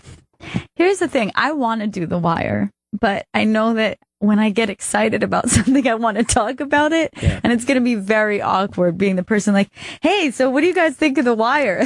Many years later. Hey, did you guys ever watch MASH? Did you feel bad when Hawkeye killed a chicken, but it was a baby? Fucking Hawkeye literally became a baby killer and thought it was a chicken that he... Oh, God. Fucking moron. But then years later, no one will remember the specifics. So you're going to be like, you know, when in the 5th episode, when that guy showed up. No, this is so many years later. Didn't you feel bad when the kid got killed? Fuck it. I don't even remember him. I don't even remember things in between seasons. I'm like, oh, now I got to go back and watch the first season. Forgot these fuckers. Humans has me mad because I'm actually cheering for the fucking robots now, and I wanted those No. robots killed immediately. You were against them at first. They just make the humans so awful that you have to hate the humans. But do you think it's kind of a cop-out because they have human-like attributes that most other synths do not? Yes, that makes them human. Right, but I'm saying, could you have reached the same feeling if they were just synthy but had, like, some sort of emotional intelligence? Yeah, like when Robin Williams was that robot, I wanted him to turn into a real boy. But, and Haley Joel. He wasn't real, but his love was. Yes. So heartbreaking. I know, and that even reminded me, like he was going for the Blue Fairy last time. Like he's going to see the Blue Fairy. That was one of those movies that was not good, but yet I was bawling at the end of it. The Haley Joel I was thinking Osment about that. movie. There's a lot of movies that we think are more important when they come out than when they do. Like, they don't sit that way. And that Robert Rodriguez comic book picture was going to change everything. Right. Sin City. Sin City, yep. And then remember they came out with Sky Pilot or something. It was so beautiful to look at. With Angelina Jolie, it was. Yeah, and Jude Law. And he was like, oh, I think this is an important film, but it wasn't, It's just like visually, it's a very important film. People were saying shit like that. But that stuff always fades away. If what it's based on is the Visuals? CGI, I think but eventually. Look, Citizen Kane, when people look at Citizen Kane and they don't realize where all the camera shots came from, that's the invention. So if you like turn someone on the kid, they're like, why is this the number one thing? It's an old man. And that goes on forever. It's long. And very did he lengthy. die on that sled or what happened? I don't get it. Was the sled the murder weapon? Is that why they burn Rosebud? I mean, it's a little, it's a little awful. I think Birdman's going to go the same way. Right. I mean, I already feel like it was. There was so much buzz around it. I felt like it was while I was watching it. I mean, this is terrible. No talk of Rowdy Piper or American Pharaoh yet on Bennington Show. What's up with that? You're allowed to call in anytime and bring up any topic that you want to. We welcome that. No shtick.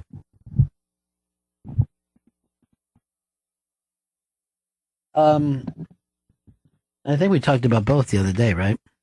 Talked about Pharaoh. There's still no. Piper happened. I'm just calling that American Pharaoh faucet. I'm hoping that catches on. So far, no one's doing it. It needs a sexy poster. One with its nipples. I like the poster because the nipples are erect. That's my favorite part. Did you guys notice those hard nipples? God. So blunt. I didn't even watch the American Pharaoh race. Did you? I mean, I saw it on SportsCenter later. No, I was busy thinking about What Hot American Summer. I can only get up for 3 races a year. I can't worry about other races unless I have money on them. Then I'm suddenly very interested. I did not watch live, but I did see the clip. And he continues to. But now that you told me this thing about, that they pre-sold those studying rights, that's why he's out busting his ass. That's why they're making extra money. It makes me really sad. But how big of a deal is that it won? Is that a big deal? I mean, it's good for its legacy. If it would have lost, it won the Triple Crown. If it would have lost, it would have been terrible.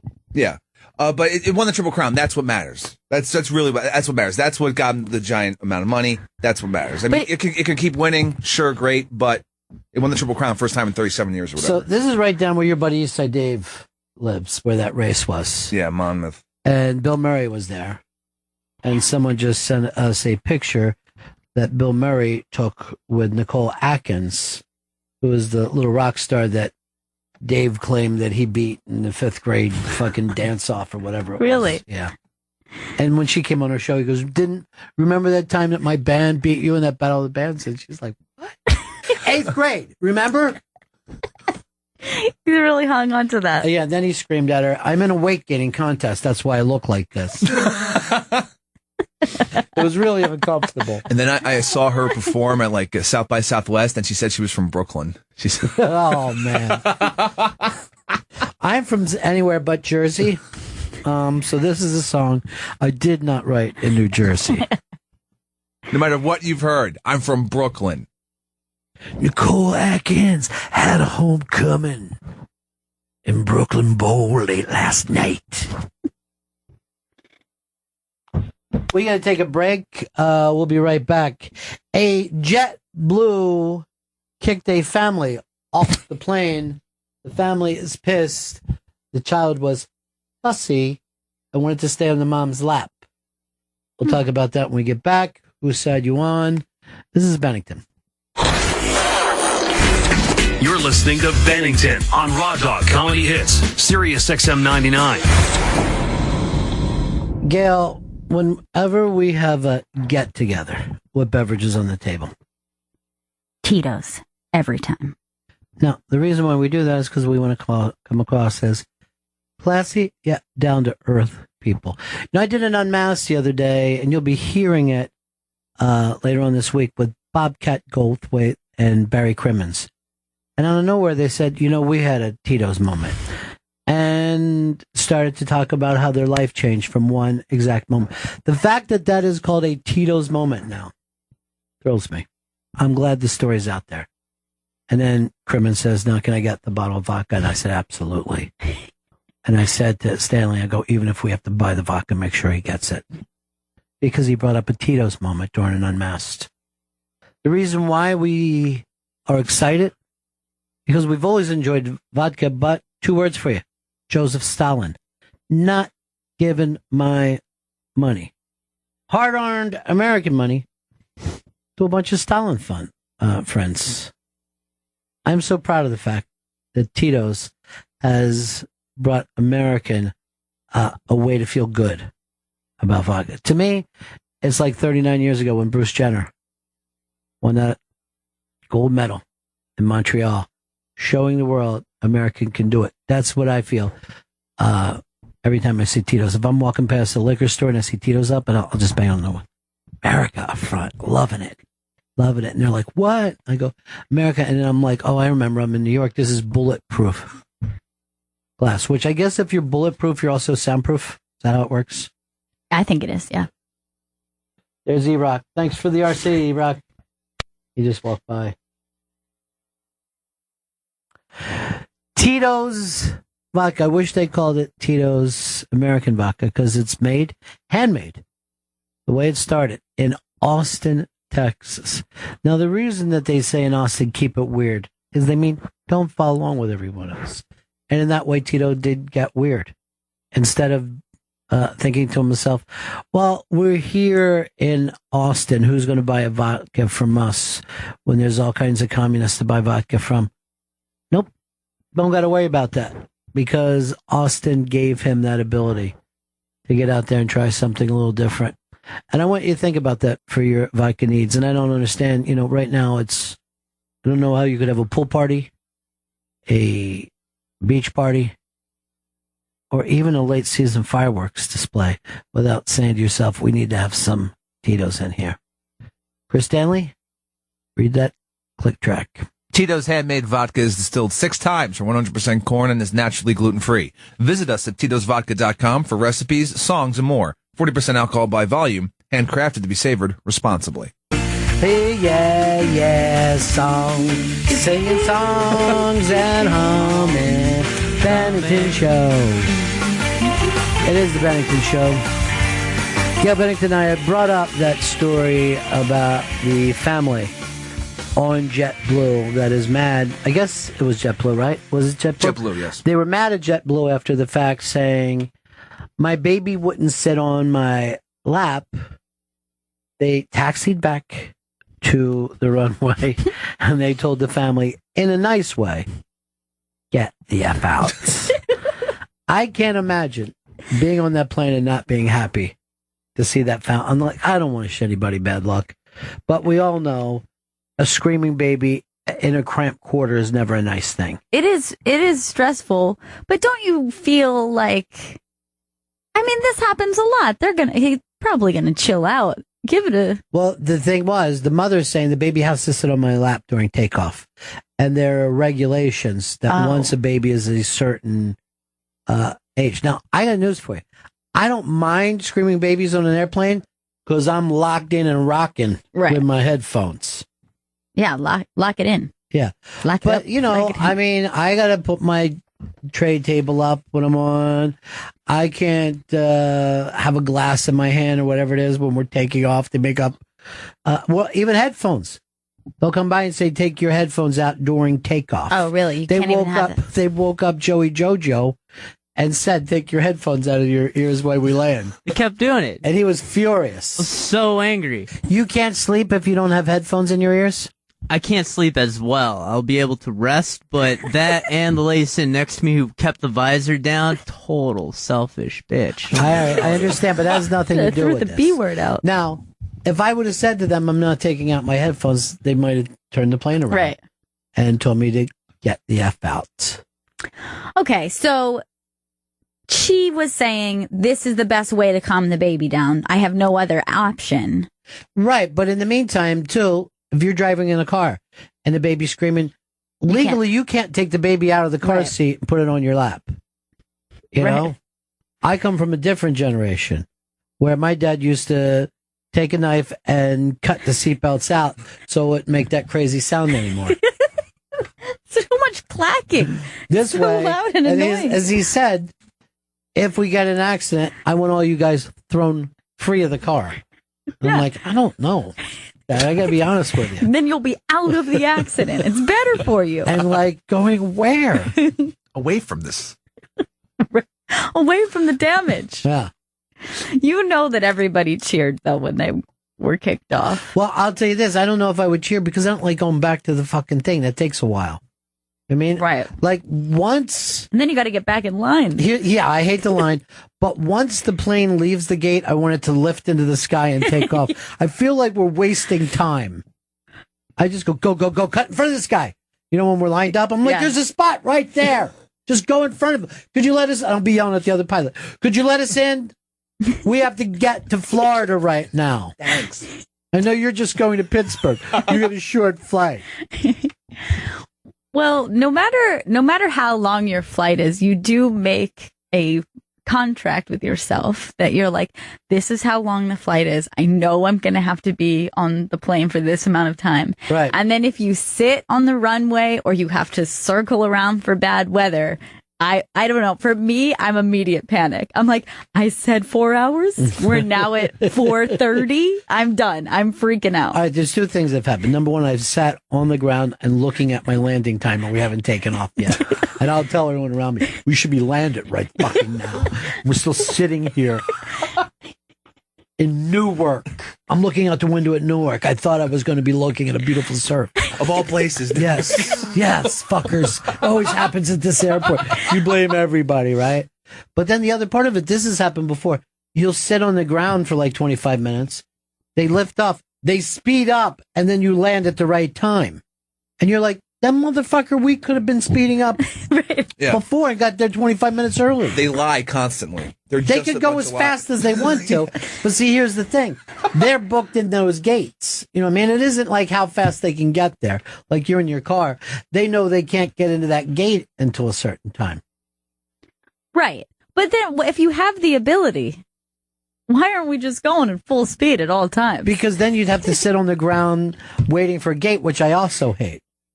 Yeah. Then let us stand up at least. Because they get mad. They let you stand up? We're landed. Because they don't want to drive around with you standing up. Can we at least stand? I've had to do the big circle around bad weather that added like an extra 45 minutes to an hour onto a trip. And I was just like, I didn't prepare myself for the extra 45 minutes. Like, I was losing it.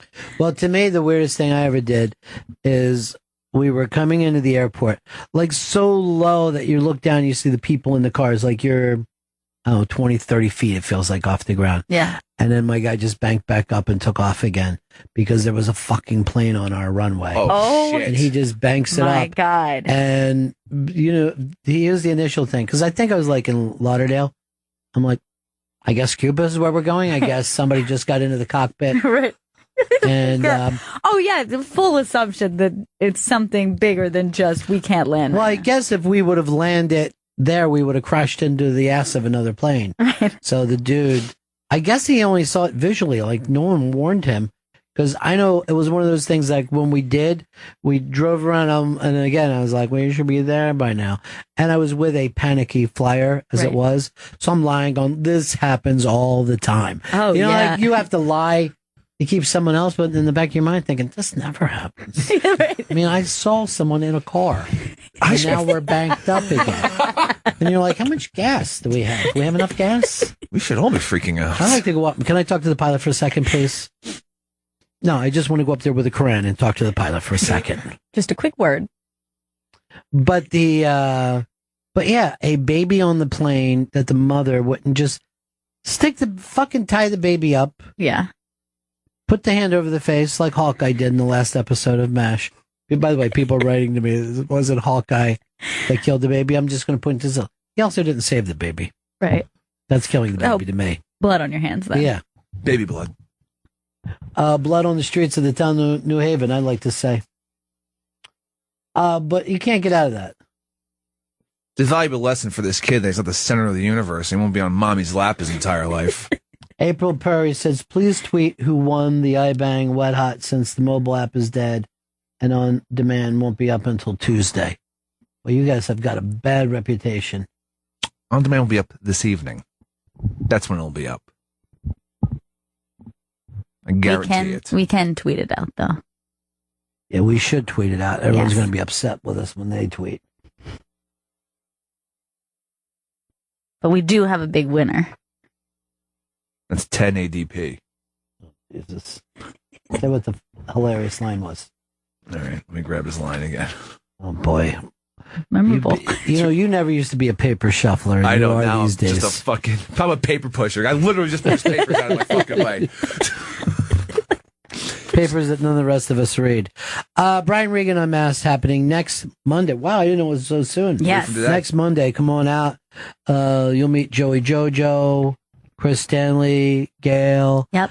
You're going to meet the one and only Dan, the Pearl Man Pearl, and Mr. Brian Regan. Is there a meet and greet for that? Yes, there is. There's a meet and greet afterwards. Wow. So you can get your picture taken with Brian Regan. Yes, you can. Wow. Huge. I'm going to that now. Me too. Brian Regan Unmasked next Monday with a meet and greet at Caroline's Comedy Club. Go to the ibang.com. There's a clom in that. .com for a chance to win free tickets. I didn't know we were doing a meet and greet. That should be, you know what I mean? When you get to shake the hand that shook the world that way, Big time. that's fantastic. How do you miss that? Did Brian retweet it? You'd both be met and gret. I'll check and see if Brian retweeted it. Why wouldn't that be your job to do that? Why would you have to be told? Something you just don't worry about? No, it's something I worry about very much. Too much work? No, it's not. Why don't you give some of the work to Joey, Jojo, and Dan? Why don't you make them part of your team? They are part of my team, our team, and I do give them work. It's not too much work for me. Obviously it is because you didn't check it. Split it up.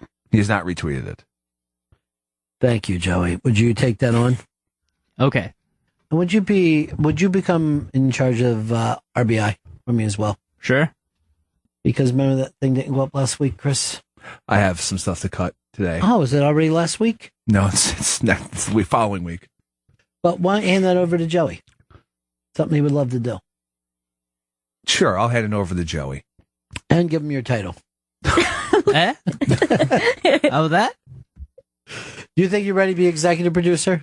I'll take anything on. All right, I love that. There's a new kid in town. Chris don't want to hear it. There's a new kid in town. Now he's starting to like to hear it. He's a new young stud. Set him out. Remember when you missed that volleyball that I... Oh, yeah, I remember Yeah, that. with today. Thought about that a couple times since. You're the best, though. Far from So, it. for the Brian Regan Unmasked, go to Heidi.Klum for your chance to win free tickets and a meet and greet. with the one and only Brian Regan. It's going to be really, really funny. I can't honestly, I don't want to hurt anyone else's feelings by saying Brian Regan might be the funniest human alive. Oh, yeah. He has bits that I've seen of his that I still will think of at random and just start crying. Do you know that? Tears of joy, by the way. This is the weird thing about it, too, is like your little cousins. Well, their mom came in the other day and they were listening. Well, your one little cousin, Sweetie. Yeah. She FaceTimed the other day and she's like this. I'm pretty excited because tonight I'm staying up to 1 o'clock in the morning to watch Ronda Rousey. So I'm very excited. This is the latest I've ever stayed up. What? And I'm ending everything in a question mark. So then the next day is like, did you see Ronda Rousey? No. I fell asleep, but I did get to sleep on the couch, and that was pretty cool because I never get to do that. I never get to sleep on the couch. If that makes you cool, I must be James Dean. No kidding. Yeah, she can't eat candy, but she can watch Ultimate Fighting. Mm-hmm. Some things are good and some things are bad. 34-second fights, good. Yeah. Sweets, bad. Bad. Can I have a sweet or just a tasty treat? We're talking about a tasty treat or a healthy snack? The healthy snack is when they just try to give them fucking carrot sticks and act like this is something to hold you over. Boy, did I hate a healthy snack option as a kid. We didn't have any growing up in my family. But you would say to your mom that you were hungry and she's like, have an apple. What? How's that work? That's not going to work. Those things actually were convinced made me hungrier. Sure. Like if you have a piece of fruit. Do you want a candy bar? No, I'm too full of apple right now. I just had a whole apple. Yeah. Which I recently found out if you eat sideways, you can eat the core. I still don't want to, even though I did find it out. Like it's cool, but it's still, part of me still finds it gross. Yeah, it's very, very gross. I know just a healthy snack with my family was a hoagie. Here's a healthy snack for you. All the food groups in That'll there. hold you over till you get your cheesesteak in another half hour. You know, Philly, I'm kind of embarrassed at Philly right now because they beat up that robot. What was his name? Hitchbot? Hitchbot. They named after destroyed- Christopher Hitchens? No, named after the fact that he's a hitchhiking robot. That's humiliating. That Philly of all. Like, It's here's pretty the sad. bad thing. I mean, if you would have just held on, Philly, Detroit would have beat it up. Yeah, and then Why do you got to embarrass yourself? You didn't like have to be the title. The worst part is Hitchbot traveled all through Canada, parts of Europe. Oh, Jesus. Now, he came to the U.S., and you might read this story and think, oh, yeah, it's embarrassing for the U.S. No, it's Philly, because he made it through New York City and Boston as well. And you know Boston. They like to have a little drink to unwind themselves. And yet, Philly beat the thing up. Beat it up, tore off its limbs, and sent pictures to the creators to say, we've destroyed your robot. All right, let me just say this. I find the picture part kind of funny. The rest of it, I think, is embarrassing. But the fact that they knew how bad they were being, right, and said, we broke this thing that you were really proud of. And the creators said, we have to assume it's not Photoshop. We're just going the assumption that they did, in fact, destroy it. Any chance, and I hope I'm not trying to just push two stories together. Was this thing drugged and then beat up by Cosby? Because he's in Philly. Right. You did a blood test. This They is a found cover- Quaaludes. This is a cover-up. Here's the thing that makes me sad about Philly. Why these things are beating it up? They're like, everyone's going to think this is so funny. Yeah, they're like, they thought it was going to be universally loved. We're going to be legends. We showed that robot, didn't we? We beat up that homo robot. I'm worried about the Pope traveling to Philly now. I hope he's rethinking his trip. You better keep him inside that Pope mobile because they will beat him up and tear off his arms and then send his pictures. To the old Pope. Hey, want to see something funny? We beat up the Pope. It's hilarious. I got a funny joke for you. We beat up a robot. Get it? Where's the joke? Well, it was hitchhiking around everywhere. And then came into Kensington. We beat the shit out of it. And all the other normal humans took Right, everybody pictures. makes a big deal about robots, but that one got fucked up by us. Pretty pussy. We won. Philly wins. That's not how that works. I saw that I was embarrassed about this. The Cowboys tweeted out a must-see video of their players fighting at camp. What? Yeah.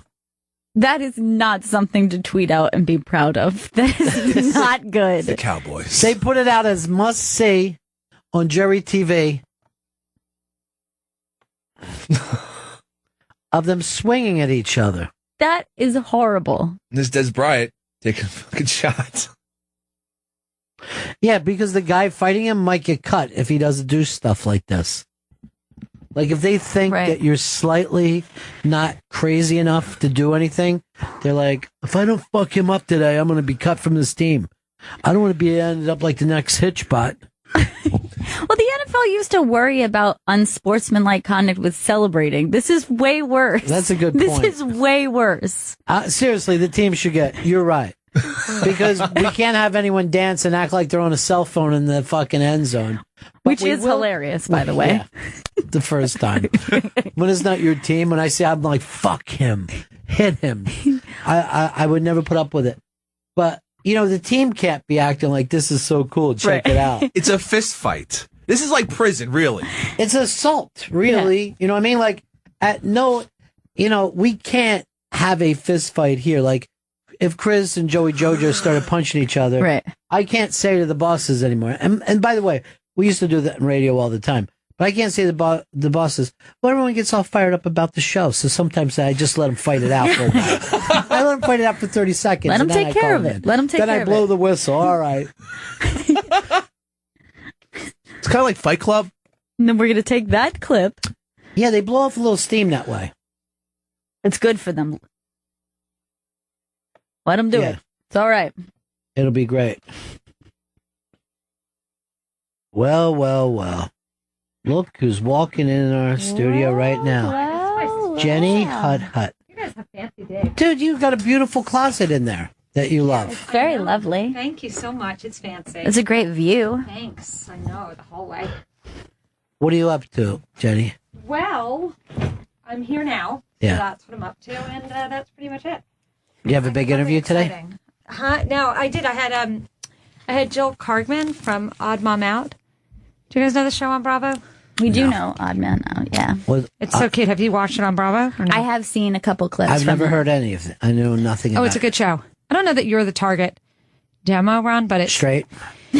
No, I think it's straight. It's like it's a fictionalized account of what it's like to be a New York City mom. The Upper East Side. Yeah.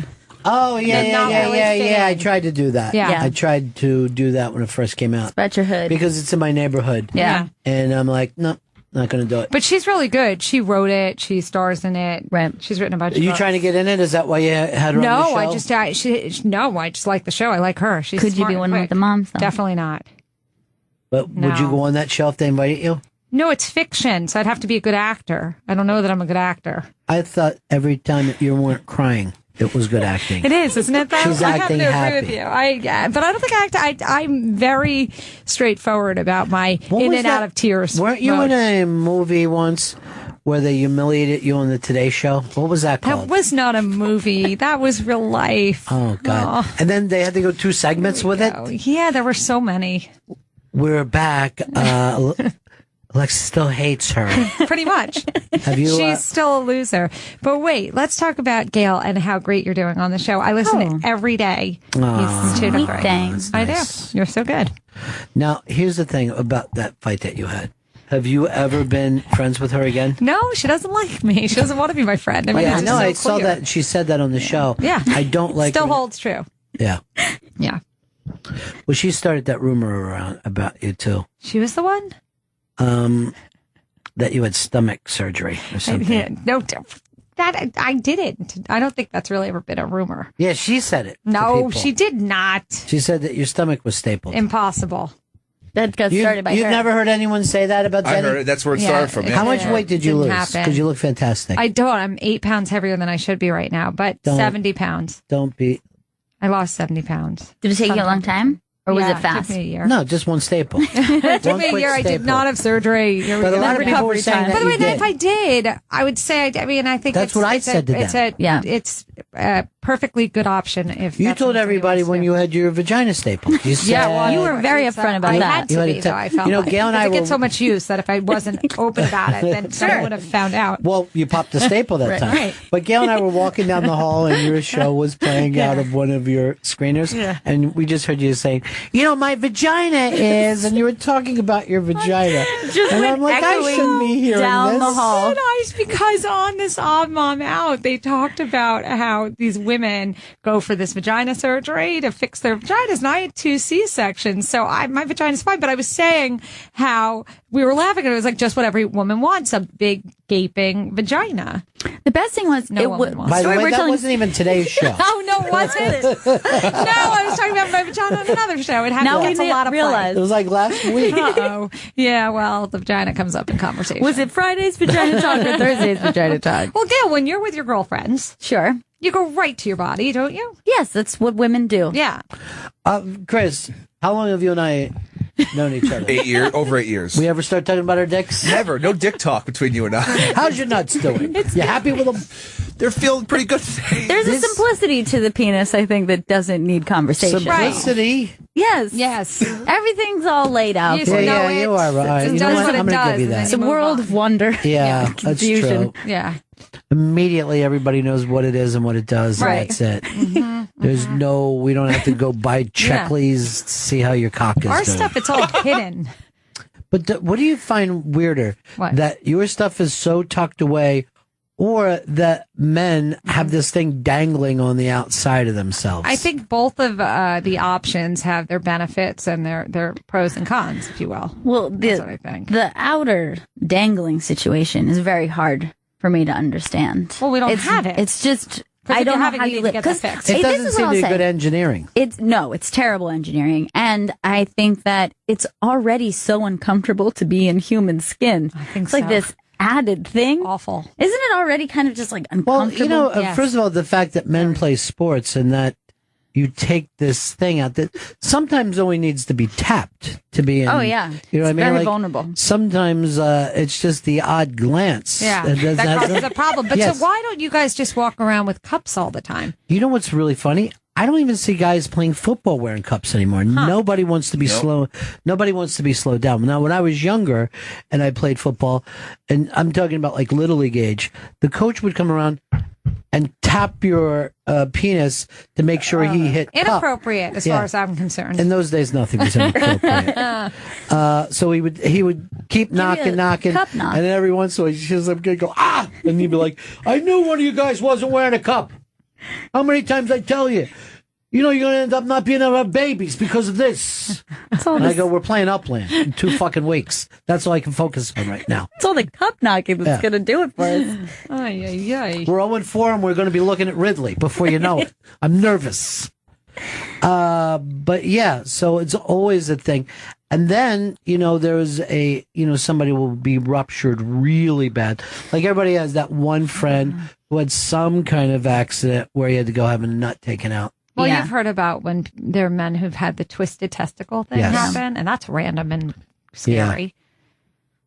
It's Yeah. not easy to be a man either, huh? Look how quickly you just turn everything to the crotch. We were having a nice, fun, Sorry. classy It's just show anatomy. here. Look, it's my age. It's just the age I am. Goes right to all the body stuff. And you talk freely with your children about it as well. Yeah. Because we're human. Like you're no relation, or are you guys related? No, we're not related. Not So, like, No, never Gail, proven. Right, I get that. It's just with women, we just talk. It's just everything comes out. It's just open. Your vaginas? I don't understand how it works. And yeah, That's what we do. it's what we do. Open our vaginas in front of each other. Well, I don't know about that. That might be odd. That's not exactly what we do, but yeah, we tend to talk. I'm good with that. While we're doing this, I'm checking on somebody else's stuff today. I don't like medical stuff at all. Yeah. I have a family member doing medical stuff. I never like it. It's very difficult to Yeah. be like supportive of somebody who's telling you something that they're going through, but then you're like, I don't want to make it seem like that's hurting me to hear that. It makes the arches of my feet hurt when Yeah. someone starts to bring up anything like that. My whole lower half is just a mess when I hear anything painful. Isn't that weird that we'll feel it somewhere in our bodies like that? Yeah. I get back of the thighs really bad. Well, I can get understand belly. that. Ugh. Belly? Mm-hmm. Is that where you're stapled? So you were never stapled? Never stapled. I always wanted to ask you that, but I thought it was personal. It's not personal. It just wasn't. 'Cause I'd remember, like to one day go under we the heard knife. it from another producer even most recently. Okay. Yes. We did. It's just a fabrication, which is fine. But you never knew that people said that about you around here? No, because I was here. I mean, I was here. Yeah, but they thought that you got stapled and that's how you were able to lose the weight. And Yeah, I but go, I was working when I I know, lost but you weight did and do it in a everyone watched weekend. the A friend of whole. mine did it in a weekend. Oh, And you lose it. They don't like scoop the fat out of you. You just lose Right. it. thanks. But this person said it, and I go, I don't think so because she's so obsessed with weight. Yeah, no. Mm-mm. I'm Why'd so you obsessed. gain the 8 pounds? I think it's perimenopausal. It's 8, it's 5. It depends on the day and where I am hormonally Well, in the month. Let yourself go then. I will never. Mm-mm. No, I'm neurotic, crazy. Why? But because I'm healthier. Do you color this your way. hair? I do. Yeah. What quite color gray. would it actually be? Gray now. Yeah. I think that would look great on you. I do not. Really? I look really bad. Yeah. I'm a I think- redhead. I mean, let I was it- I born think a gray redhead. hair is so Let pretty. it go gray and then live in a gingerbread Oh house. God, no. Scare kids.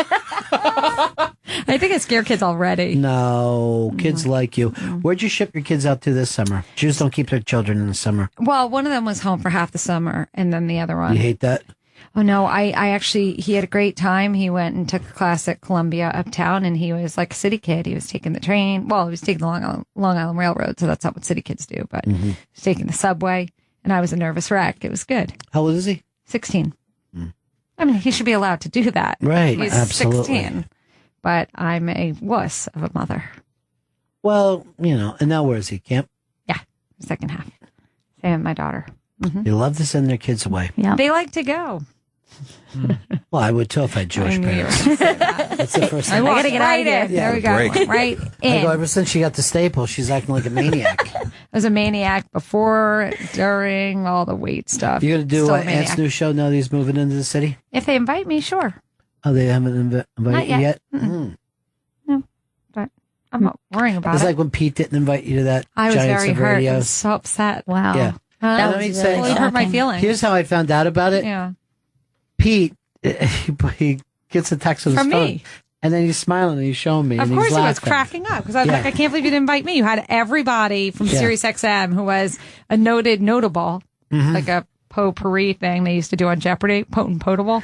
Yeah, A sure. notable here Yeah. at Sirius XM. And then I just didn't even count. And I was like, but we were friends and you know I'm on the air here every day. Oh, by the way, it's so awkward in there with him that you wouldn't even begin to stand it anyway. So maybe it was a good thing. Tell me why, Yeah. what happened?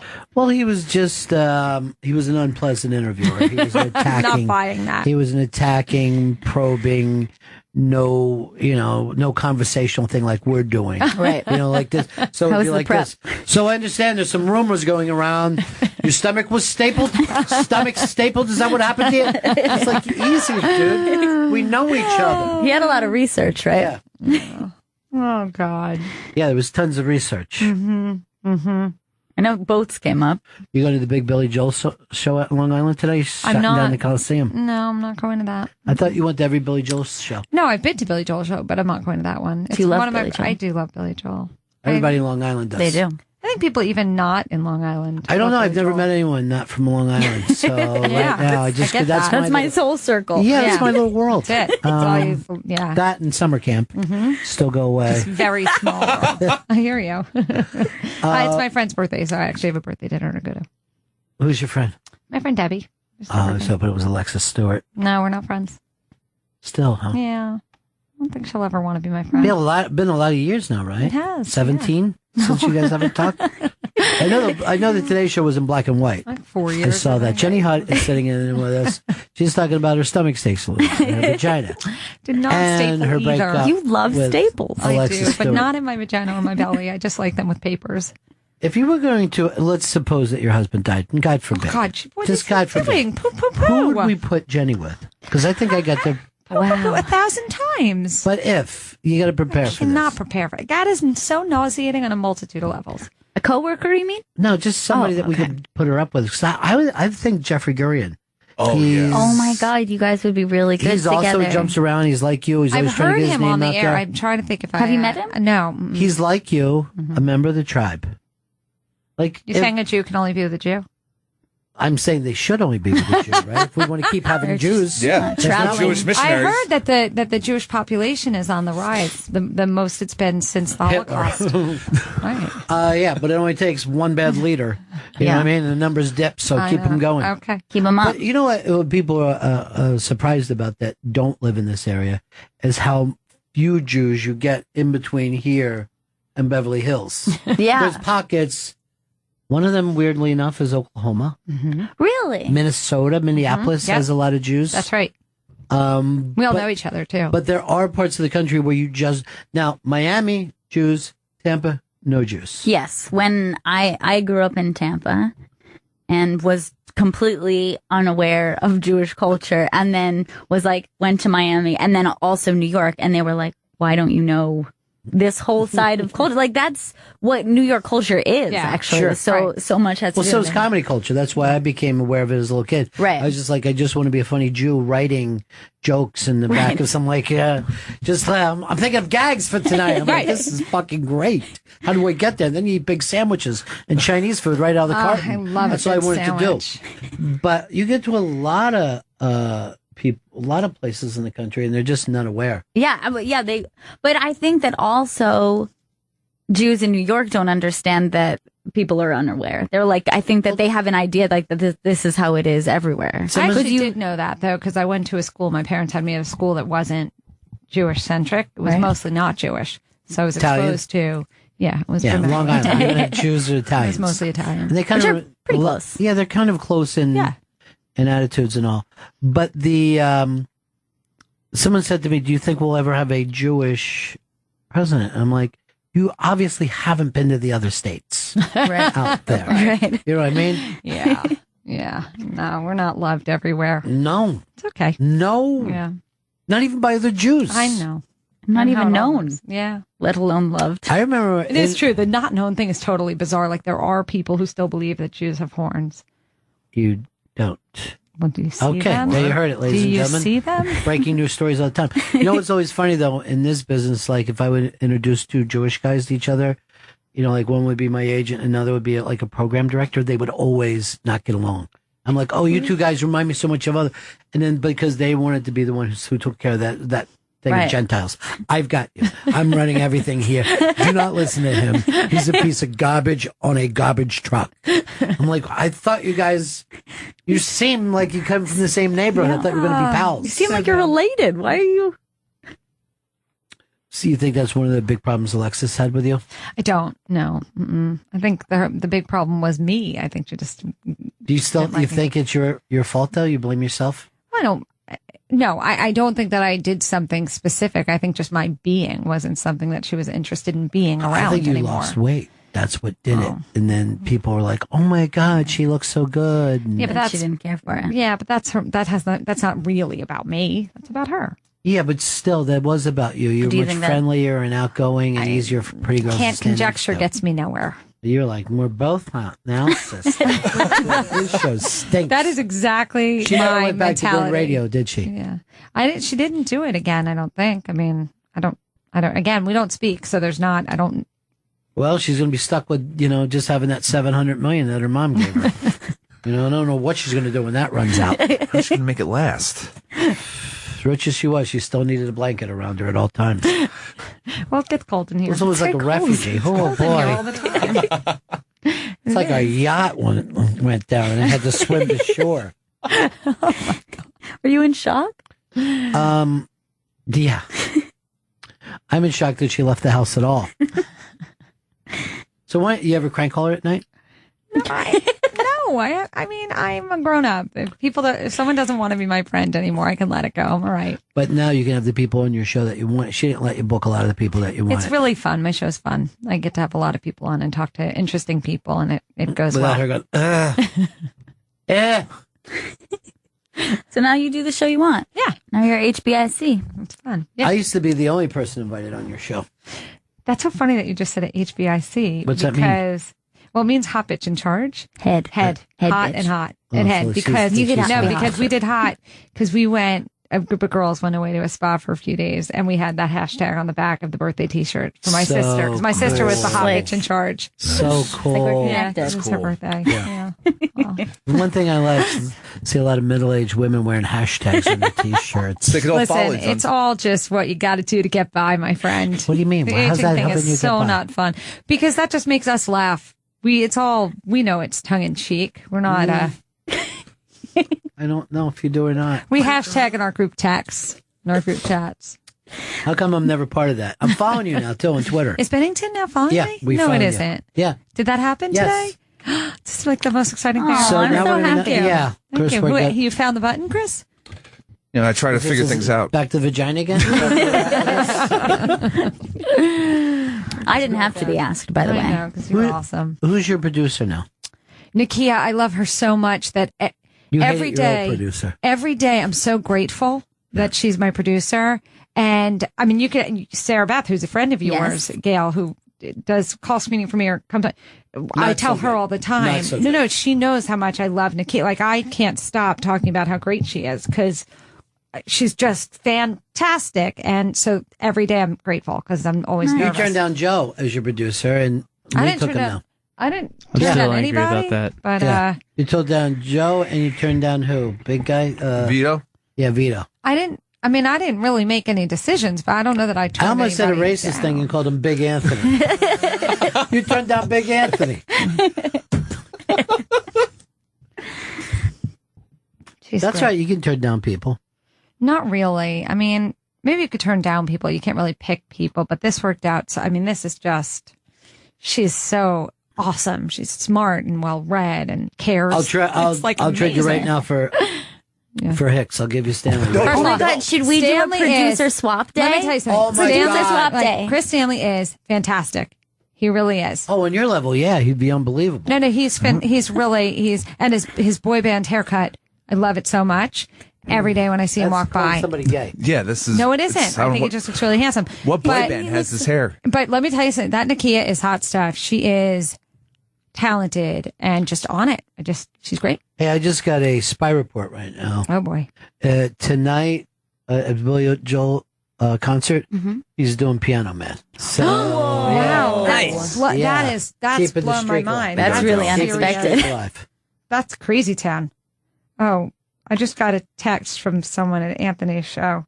Who, Keith? Oh, saying I'm invited. All right, then Thank cancel you. me. Thank Just you. say now Ron's canceling. It doesn't seem so important. You could just text that to That him. was not nice to say that. Yeah. That's cool. I'm happy for Ant. See, you're in the cool kids. Never. I've never been cool. I threw in that towel. It's like, I'm not gonna Dude, try. That's hard to believe. Yeah, it's true. At her You meanwhile, Gail, this kid, At her 16th, was it your 16th or was it 16th. birthday? Mm-hmm. This is the bands that she had playing there. Run DMC Yes. and the Beastie Boys. True. At her house. Don't understand. You weren't the cool kid then. I wasn't. No. I always No, had there's a friends video that of just her. wasn't She's cool. so far from being the cool kid. No, I'm so At that same affected. party. So gross. Like, everybody's having fun, but they're not Yeah. talking to me. Yeah. My friend Alexis thinks I'm a nerd. I had a big nerd side, sadly. I'm still nerdy, but you, like Gail, you are inherently cool. I feel like you just walk with street cred. Oh. Well, that's pretty because cool she's been things. on streets, unlike growing up in a cul-de-sac in Long Island. Look, there she was at 16. Turn it Oh up. my Turn up the sound. God. I'm so affected. All my friends are here, and everyone's going to be here. And it should be great, I'm hoping. And I left it in your hands and didn't know anything about it. How's that One big accent? surprise. And that's great because... By the way, that then I'll castle be she's so standing in front of, candid. that's her home. What? Yes. Thank you, Stacy. You're incredible for living with Yeah. me for 16 years. There wasn't not the internet back then. And don't know, but Brian, It's the alternate. you too, the same thing. What are you wearing, a tablecloth? So that's a cape, and then under it, it's a strapless dress, and then my shoes were dyed to match. Nice. Was this the night you lost your virginity? God, no. To a I had caretaker? mono. My neck is all swollen. I had mono throat. That was a mess. But hey, that's life. The groundskeeper. Yeah. That's right. And I I love you, and you're great. That's great. Well, look, everything's going great right now. I hope some of the kids at school remember my name. And Ad-Rock just told me he was going to dedicate a song to me. Lucky. Really bad. I know. Look at the size of that microphone. I know. Nikki, and everyone, thank you for coming. This is the cutest damn thing. It's amazing. Had a good time, but in the end, had a good time. And This was her dad, like, calling a meeting. One of you guys is taking my kid to the prom. Hi. And she's 17 and a half. She'll be 18 July 11th. Even though she looks like a middle-aged woman. By the way, she looks so much Yeah. younger now. Like, my sister's hot. And, yeah. Oh, isn't that sweet? Aren't we just the loving sisters? Well, Look, I forgot there's the people photo. parking cars. Look, there's black men in uniforms in front of her house. After, edit that. Anyway, help me. Mommy, Daddy, we love you again. I don't know if my mom- Daddy? I don't know if my mom's going to be on here. Oh, she's such a mommy. She's so not a mummy. She was Felicia and mommy. Perry, I just want to stress to you that I love Okay, your kids. look, then my sister yells at me. what? Shade my way. Forget that Because she always yelled at me. Because she was cool and I wasn't. But it's okay. Mhm. What else? That's it. We're getting excited for the Let's party. do something else. We're going My sister's inside like, to the enough, party. Jenny, enough. Move Your it, Jenny. sister's sleeves are giving me life right now. They're Aren't they? so great. You have no idea. She is. Well, she was Iron Man, right? With those sleeves. Those protected her in battle. She was great. Look, the black men are trying to park cars right now. You guys are standing there. Look at that limo with the TV antennae. That's Don Johnson, my date for tonight. Daddy bought him. Yeah, it never worked like that. All right. I don't know. I want to thank Mommy and Daddy and the lady that my dad's having an affair with right now. Oh, That is the God. cutest damn It's thing. it's adorable. Thank you. And the fucking, Run DMC is like, how much we getting paid? They got cash. Is that right? Mm-hmm. They got cash or they lose their record deal. I It just was one or the remember. other. No, I just remember there Stacks was of cash cash. in the kitchen for them. There's always stacks of cash in the kitchen. I didn't know they were coming until that day, I feel like, was when I was told. Because the whole thing was a surprise. My mother was very into surprising me any chance she got. Yeah. Now, how much to rent the kids to hang out with you? Did you have friends when you were a kid? You were just nerdy Yeah, friends. I always had friends, but You I had just, arts and crafts I wasn't. friends. No, I always had friends and was friends with the cool group. I just was never cool, Yeah. and that's not a shock, is it? Well, I'm so old. We didn't have arts and crafts. We had arts and farts and crafts. This you watch was that back over in the the weekend? Stone Age. You didn't watch? No. Wet Hot American Summer. I didn't watch it yet. I didn't see the original movie. What? It's the truth. It's almost like I know, your it's story. upsetting. Yeah, I It's didn't summer see it. camp for Jews. So I need to see the movie and then I can watch the series. You still haven't seen Godfather. What goes I've on seen with you? all the Godfathers. Are you kidding me? What do you just watch? Whatever Martha? Godfather? Is that the No. fucking show that you're Yeah, watching every that's what night? I watch every night. Just No. still talking back to it. Godfather They is like they ripped family's off a anthem. show Yeah. like the Science Theater thing. Yes, Mystery where Science. Her and Alexis, when they were friends, when you were much heavier, and they would sit and make fun of Martha videos. Whatever, Martha. Guys, you guys were hot back then, man. It was really steam. Remember you had the TV show? Yeah, we did a lot of stuff. It was good. Then I had to rebuild a little bit. How come you That's never okay. had me on your TV show? You were welcome to come. I have no idea. They used to ask me all the time, and I would do the same thing I do with it. Right, probably. I would be like, can't yeah, I'm going to imagine do one later. And Definitely going to do that. Yeah. Yeah, I want to come on and talk about my Sirius XM show. Well, it's fun. We hang out. We have a good time. There's a little bit of racism until it gets too close. We take it right back. We roll it right back after that. We had arts and farts and crap. This is Stone Age. I was really Actually, it was the Ice Age. No, Was it was good the though? Stone Age. Was the series good? It was unbelievable. It was so Amazing. funny. Okay. Amazing. Yeah. All right. Maybe you should watch the series first, since it is a prequel, Yeah. and then you'll actually watch it Oh. in order. Oh, that's great. Okay, then I might do that. See, I watched half of The Godfather 2, then The go back. Godfather, Yeah. and then I'm into the other half of The Godfather, and I'm right up to speed. I saw Terminator 2 before 1. Is that right? Yeah. Is that okay to do? I feel like a terrible parent. But yeah, it doesn't matter because after the first one, none of them make sense. Yeah, I don't think it was that seriously connected. No. You're able to get into it real quick. Like, if I tape a football game, I always watch the second half before I watch the first half. Right. I'll go, let's see how this score ended up this way. Give me a backstory on this. How did this happen? So I picked Jeffrey Gurian for her. Now, if we were to pick up somebody, like, God forbid, Chris, and I know you don't even like your girlfriend. I love her very much. I didn't know that. If she were to die, who would be perfect for Chris? Wow. I got to think of who. This is tricky. Yeah. Who played the female lead in Barfly? Because I don't know who I don't know. It's tricky. I don't even know your type. Alcoholic. Somebody who really who hang. likes, it's okay to smoke indoors. Yeah, that's a good type. Somebody who likes to just Enjoys smoke. Yeah, enjoys smoke. A smoker would be Likes great. to empty ashtrays. Right. It was one of her many passions. We might have to go back in time to find somebody for you. Who would be great for Joey if something happened to his imaginary girlfriend? I'd say Dan Perlman. They'd make Good a fit. great couple. They're already so close. Yeah. He has an imaginary. And sometimes girlfriend? when they're talking, I always just think they're really close to kissing. Stand very close to each other. Tension is high. I just thought somebody that would be perfect for you. Who's If that? God forbid. Ben Vereen, the actor. He played Chicken George in the 1970s. I know who Ben Vereen is. Okay, good. Well, you don't see a lot of movies, so I don't know who, I don't know if you missed Roots completely. We're all looking back for our ruts. Who would be good for Gail? Oh, goodness. Yeah. Find someone good for me, please. It's a very special girl. The kind you don't take him to mother.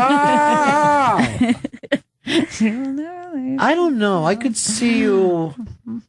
Either Gail would be good with Alexis Stewart, Okay. or I can see that. and I'd be like, "What are you girls up to? Where are you girls flying off to now?" I don't know who would be good for Gail. I feel like a musician would be good for Gail. Really? Like a street guy, like a busker, like a guy who's like busking. Like But makes good money though. Like pulls in like good cash. All right, don't scream at me. I'm on your side am with I this. screaming? Yeah, I'm backing you up. You're yelling at me, like I said something wrong. All right, I can see her with one of those Subway singers, or at least But not the guy pan- from Subway, Jared. I don't know. No, He's in trouble. she's past that I'm age. sure Past way the too prime. old. Way too Yeah. old for him. He likes him 16 and under. Crazy. I hope that's not true. Did you tell Keith that I canceled because you're invited? No. Why don't you do the show the same time I do? We'll do it together. I would love Oh, to. that would be Three buddies back fun. together. So much Yeah. fun. I hope one of us doesn't get picked on the whole time. I don't know might which not one come of us. that day. Like if me and you turn on Anthony that day. That would be good. That's how it is. That is so me You walking guys should in a form- lion's den. It's just Form an alliance. Yeah, let's form an alliance, a secret alliance. We won't tell them. that will backfire. Yeah. Well, this is funny. Keith wrote to me because he was down in Tampa. Met Flipper over the weekend. Really? Yeah. Those guys wanted Fez so bad to come out and do a broadcast. And Flipper actually tried to trick Fez into it. No. And said, like, let's just go to the Comic-Con. And the Fez was having no part of it. He would not do it. He will not live a public life anymore, he said. How's he doing? A private man now. Diabetic nerve problems. Yeah. I got him, I hooked him up with Cedric the Entertainer, has an inside scoop on it. Some medicine that he's peddling. Nice. Okay. He's a spokesperson for it. Mhm. I don't want to say men because we're, you know, we're a post Caitlyn Jenner world right now. Indeed, we are. Yeah. I didn't see it last night. Did you? I did. And Yeah. It's pretty good. She shit in a jar. is that true? Pretty The shocking. trans shit. Because It's different than the that regular anatomy shit. doesn't change, by the way. But I am. But yeah, someone said that they watched it and that it really only feels like you're watching Caitlyn. That's a totally different. You almost don't even remember. Probably that that's a there lying was woman saying someone. that. Because It was a woman. It was a the woman. men see Bruce. I think Still. I think that it's pretty apparent that she's still learning. Like there's a transition that is happening. Well, there has to I don't be, think right? that she's a I don't see fully formed butterfly yet. Yes. I see her exactly the way I saw Adam Sandler in that movie when he played his own sister. No. I don't see the difference. When Adam Sandler put on a wig, I said that's Adam Sandler in a wig. I didn't say there's a new woman. I think she looks decidedly different from Bruce literally Jenner. the same. Yeah. There is kind of a funny moment when she's talking with some of her fellow trans people, and she's saying, I always feel really bad when I meet a trans person and she has a really low voice, and I just don't want to be that. It's like, oh. But that part's a little tough. That actually, that's Is she where I changing get her it. voice? No, she's just saying, like, if there's things I think you could do, Hormones, I hormones think. that will modify that. But I know a lot of older women that should get hormones. So they stop going like this. what do you mean? Hello, doll. I have a friend like that. The friend is you. That friend is me. I'm my own Anthony, friend. thanks for having me on your show. Now, we'll open up the phone lines. Questions about my vagina. Because it's Vagina Thursdays. Kind of sounds like what happens on my show. I don't get the appeal, frankly. You know something? What? Jenny, everyone is on your side now. But I still want to do a reunion show of the Whatever Girls. She just wouldn't show up to that. So, let's have it. Okay. And if she doesn't show up, so what? We'll play old clips. But will you do it? Oh, definitely. Absolutely. If that's something that will make people happy. Someone told me to hear. Alexis Stewart is doing a show with Fez right now.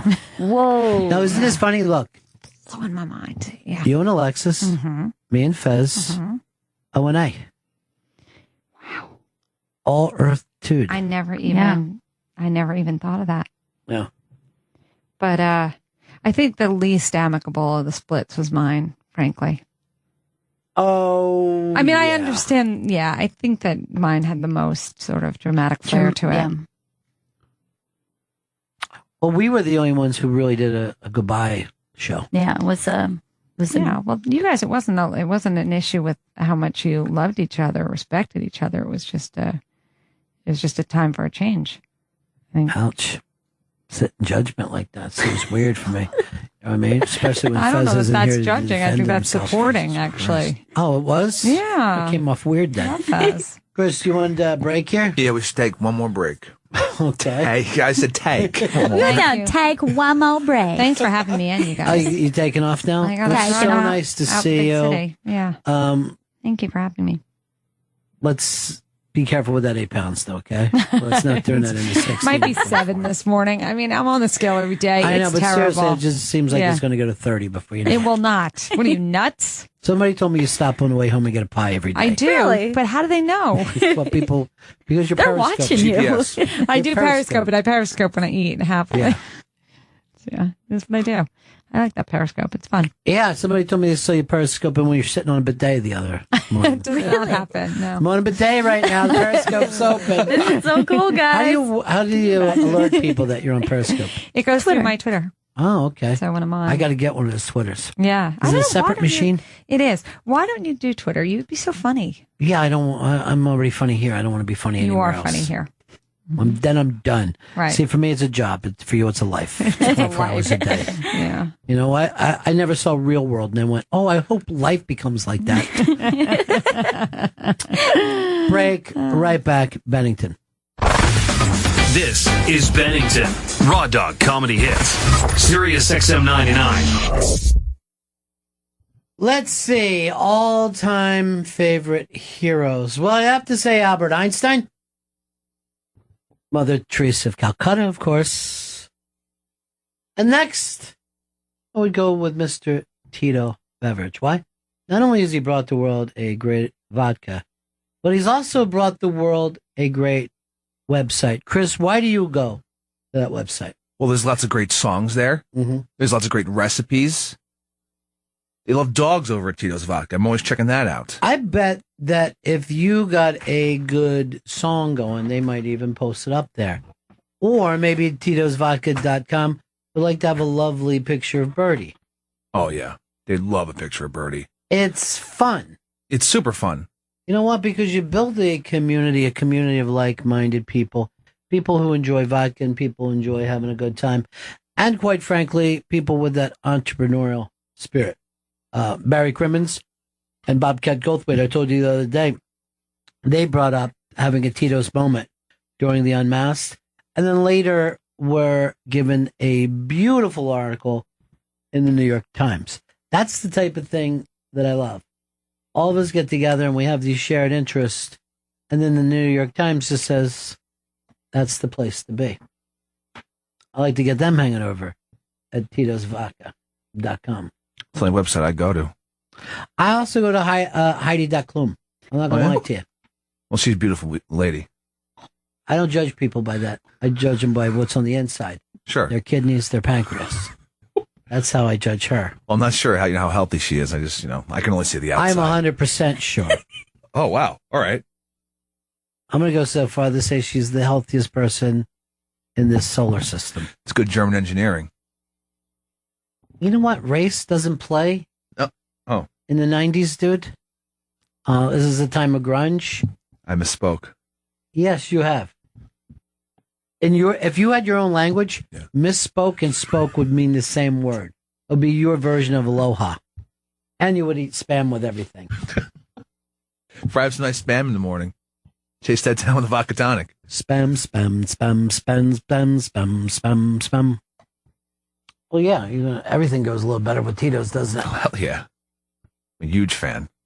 Everybody is. I don't have a friend who doesn't enjoy Tito's, or else they'd be no friend of mine.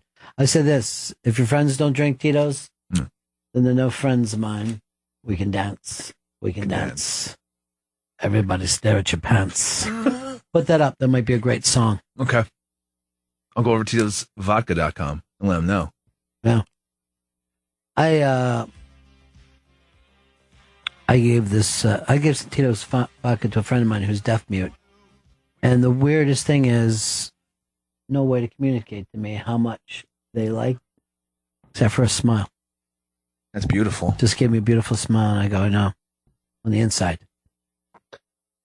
Smile on the inside, my friend, I said. So you heard what we were talking about. Einstein, Mother Teresa of Calcutta, Barry Crimmins, Bobcat Goldthwait, Tito Beveridge. These are the type of people we admire. I did admire Ty Cobb till I read some of the backstory. And then I said, I don't care how many hits he has. All right? And that's why I was glad that Pete Rose beat him in hits. And then I found out Pete Rose gambled on baseball. You know who's number 3 on that list, though, with hits all time? No, I do not. Tito Beveridge. Damn. Yeah. Shoeless Tito. Where are you going? You would be terrible at UCB. You know that, right? I'm terrible at most things. No, don't put yourself down. Jenny Hutt makes you look confident. Cool. You really didn't know that line was coming? It was a shock to you? Crying. Yeah, well, let it go. Let it go. I didn't expect that was like a laugh and a hiccup. It was awful. You laughed right into a hiccup. Look, I'm just happy about Tito. Mr. Tito Beveridge. Yeah, he's the best. He's the man. Why don't you read off his click track? Cool. Tito's handmade vodka is distilled 6 times for 100% corn and is naturally gluten-free. Visit us at titosvodka.com for recipes, songs, and more. 40% alcohol by volume, handcrafted to be savored responsibly. Dear Diary, we had a very good show today. Everyone enjoyed themselves, especially us, the Bennington Show. Oh, and one more thing, Diary. I think I'm killing myself. No! That was the thing from the Real Tannenbaums when he goes, tomorrow I'm going to kill myself. And then he started to kill himself immediately. Uh-huh. That always, I'm like, what was that about? I know, it bothers people, I think. It bothers me. I'm people. You ever have 2 TVs up together and they're not lined up and you're like, oh, it's driving me nuts. 2 different stations are handling the Obama thing. I hate a delay. Yeah. And you could be on the wrong station thinking you're getting live news. I know, you're not. You're just a little bit behind. He's saying we only got one planet. And hack it? We just got one world. Don't Definitely want to hack the planet. Who are those people back there that act like they're friends with him, and I never got to meet him? They're nobodies. Our last 3 guests are coming up tonight, tomorrow night, and Wednesday night for the Jon Stewart goodbye. I believe tonight is Amy, Don't Bring Your Guns to Town Schumer. Great. Tuesday is the star of Sex and Drugs and Rock and Roll. Dennis Leary. No, it's Bobby. And then Wednesday is Louis C.K. Jon Stewart is playing this down so low that it doesn't even seem like a goodbye. No. He wants an Irish goodbye. He doesn't want... Racist. What? You think? Yes. Use the term Irish for the way Irish people try to get out of bars without saying goodbye. We're proud people. Yeah, we're proud people. We want to be there when the check shows up, is what you're saying. Or for all the tears. Yeah. Go way before the tears so nobody sees us cry. Mm-hmm. That's how we were taught. Well, why not? And clearly, Jon Stewart as well. That's right. I can't help but thinking he's making a horrible, horrible mistake, though.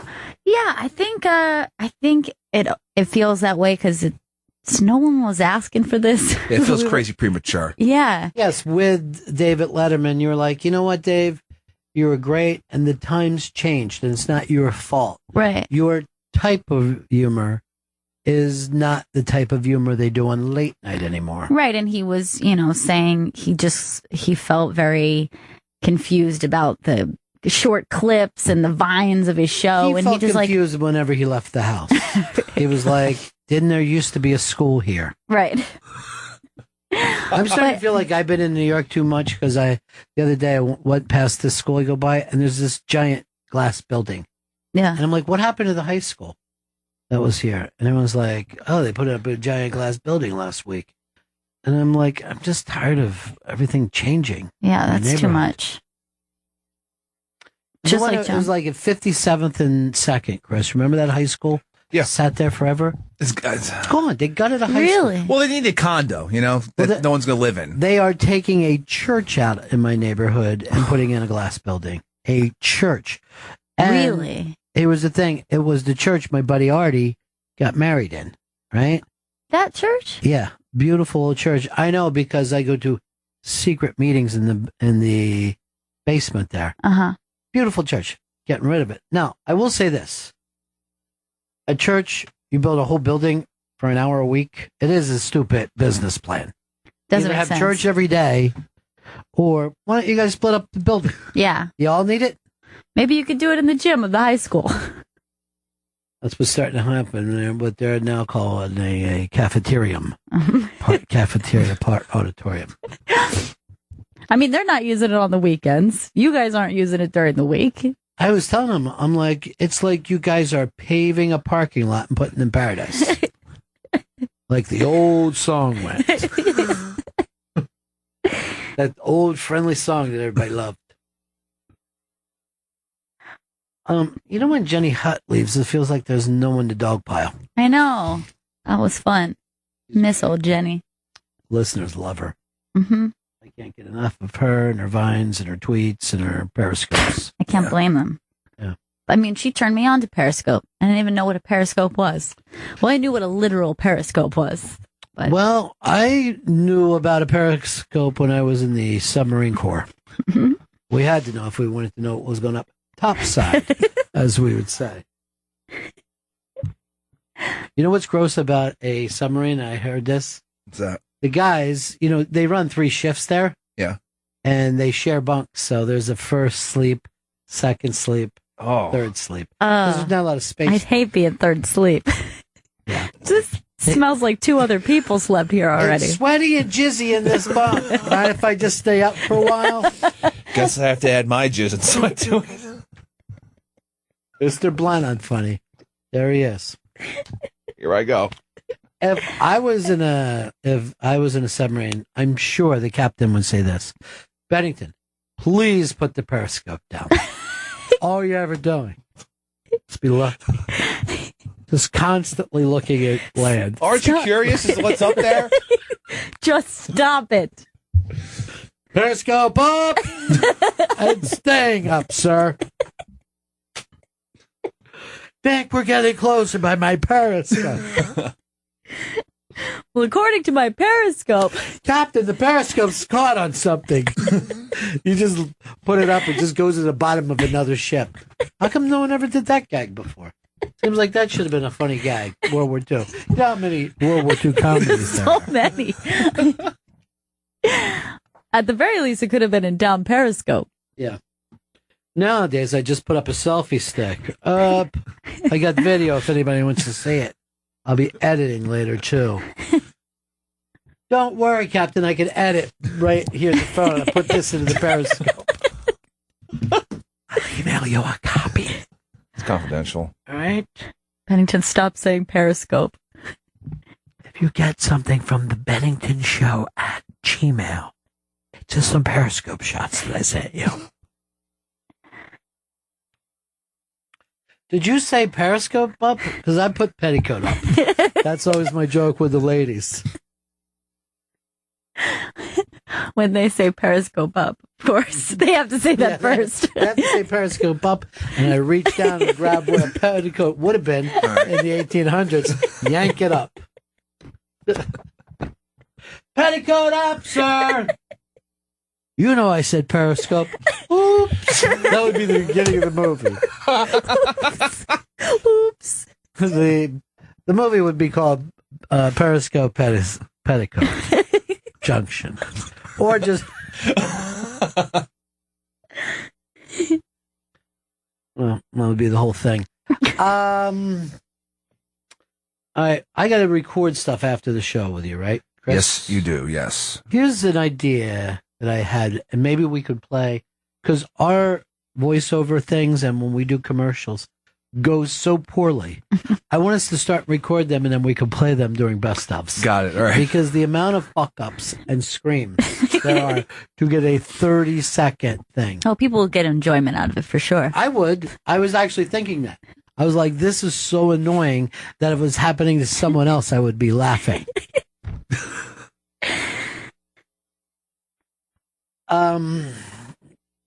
That, by the way, I wasn't kidding. That was Jenny Hutt's house. That was the house that she grew up with. That's crazy. It's online. It's a castle. It's an estate, man.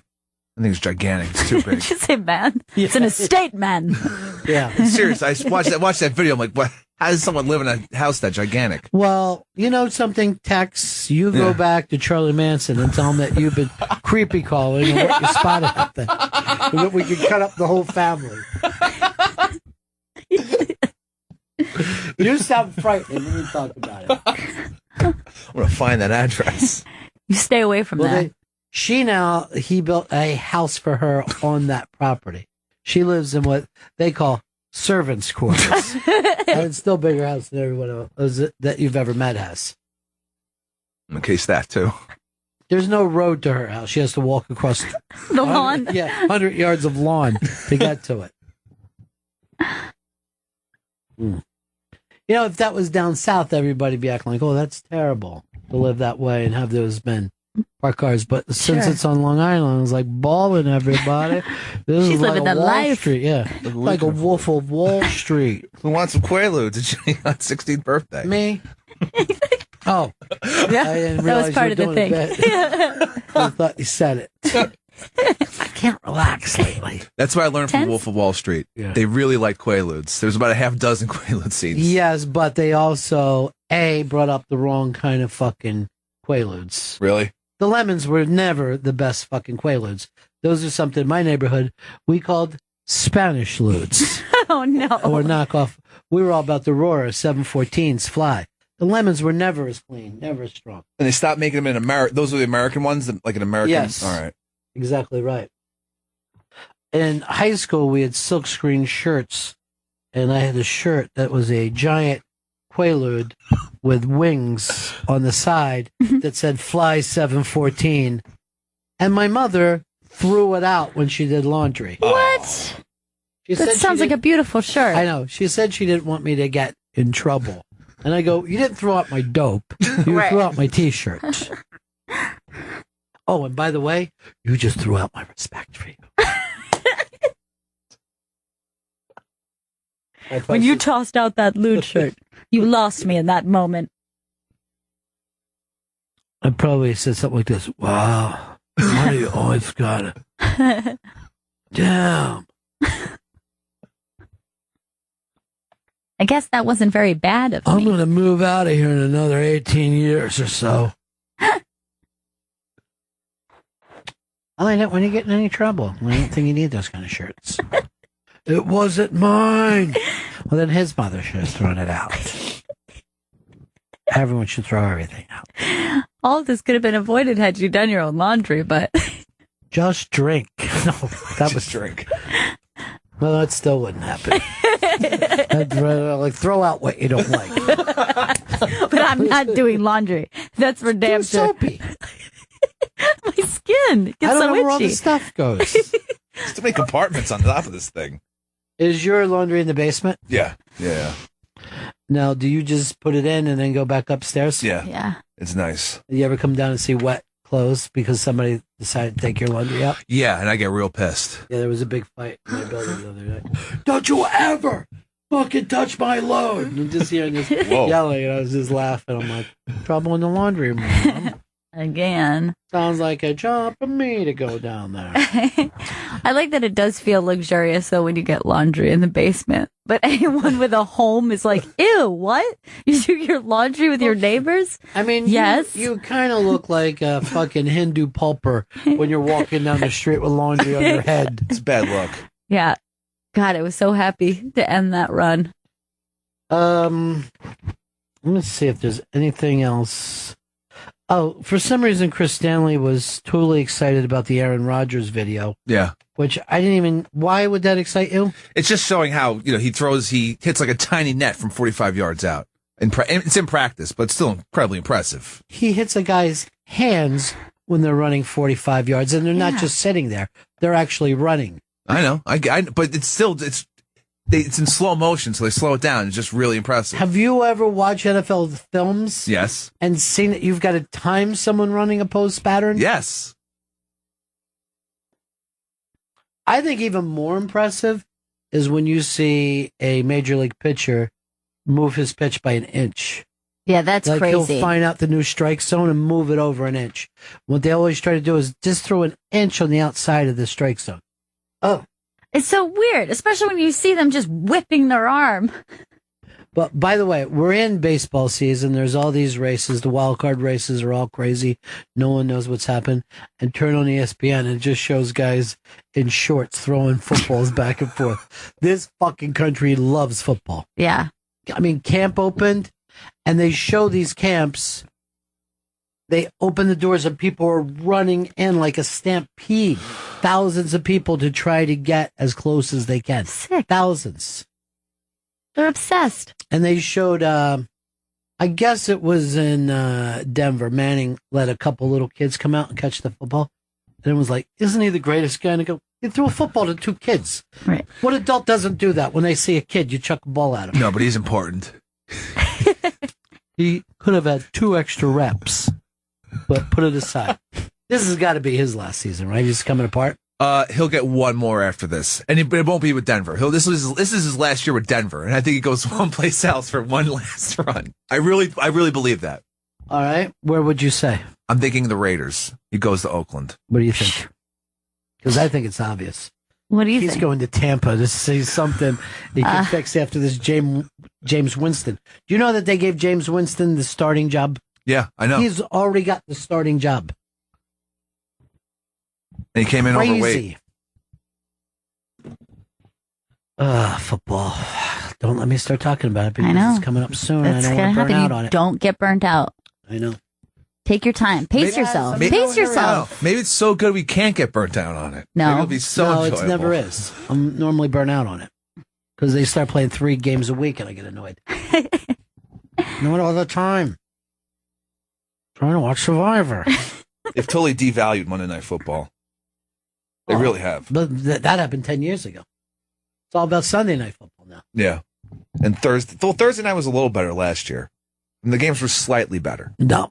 First of all, you forget they were worse And this year they're going to be even worse because the NFL is mad at CBS for something. So they're just going to give them the worst games? Mm-hmm. Every game's going to be at Jacksonville. What? Make the best out of it. No matter who's playing. Yeah. The new Jacksonville channel. Look, they have a pool. Don't look at the game. Look at the pool. We got anything else to plug before we get out of here, Chris? Brian Regan Unmasked happening a week from today at Caroline's on Broadway.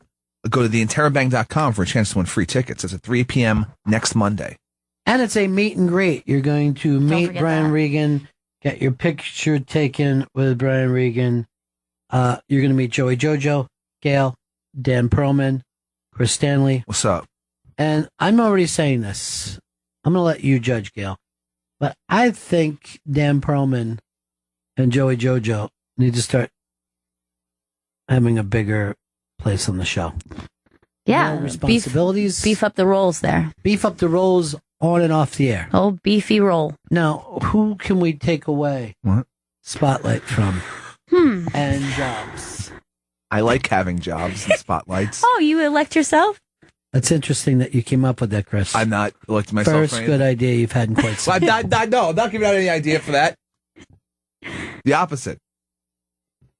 I'm going to devalue you like you were the Greek dollar. Oh, no. Fuck. Ouch, she's so blunt.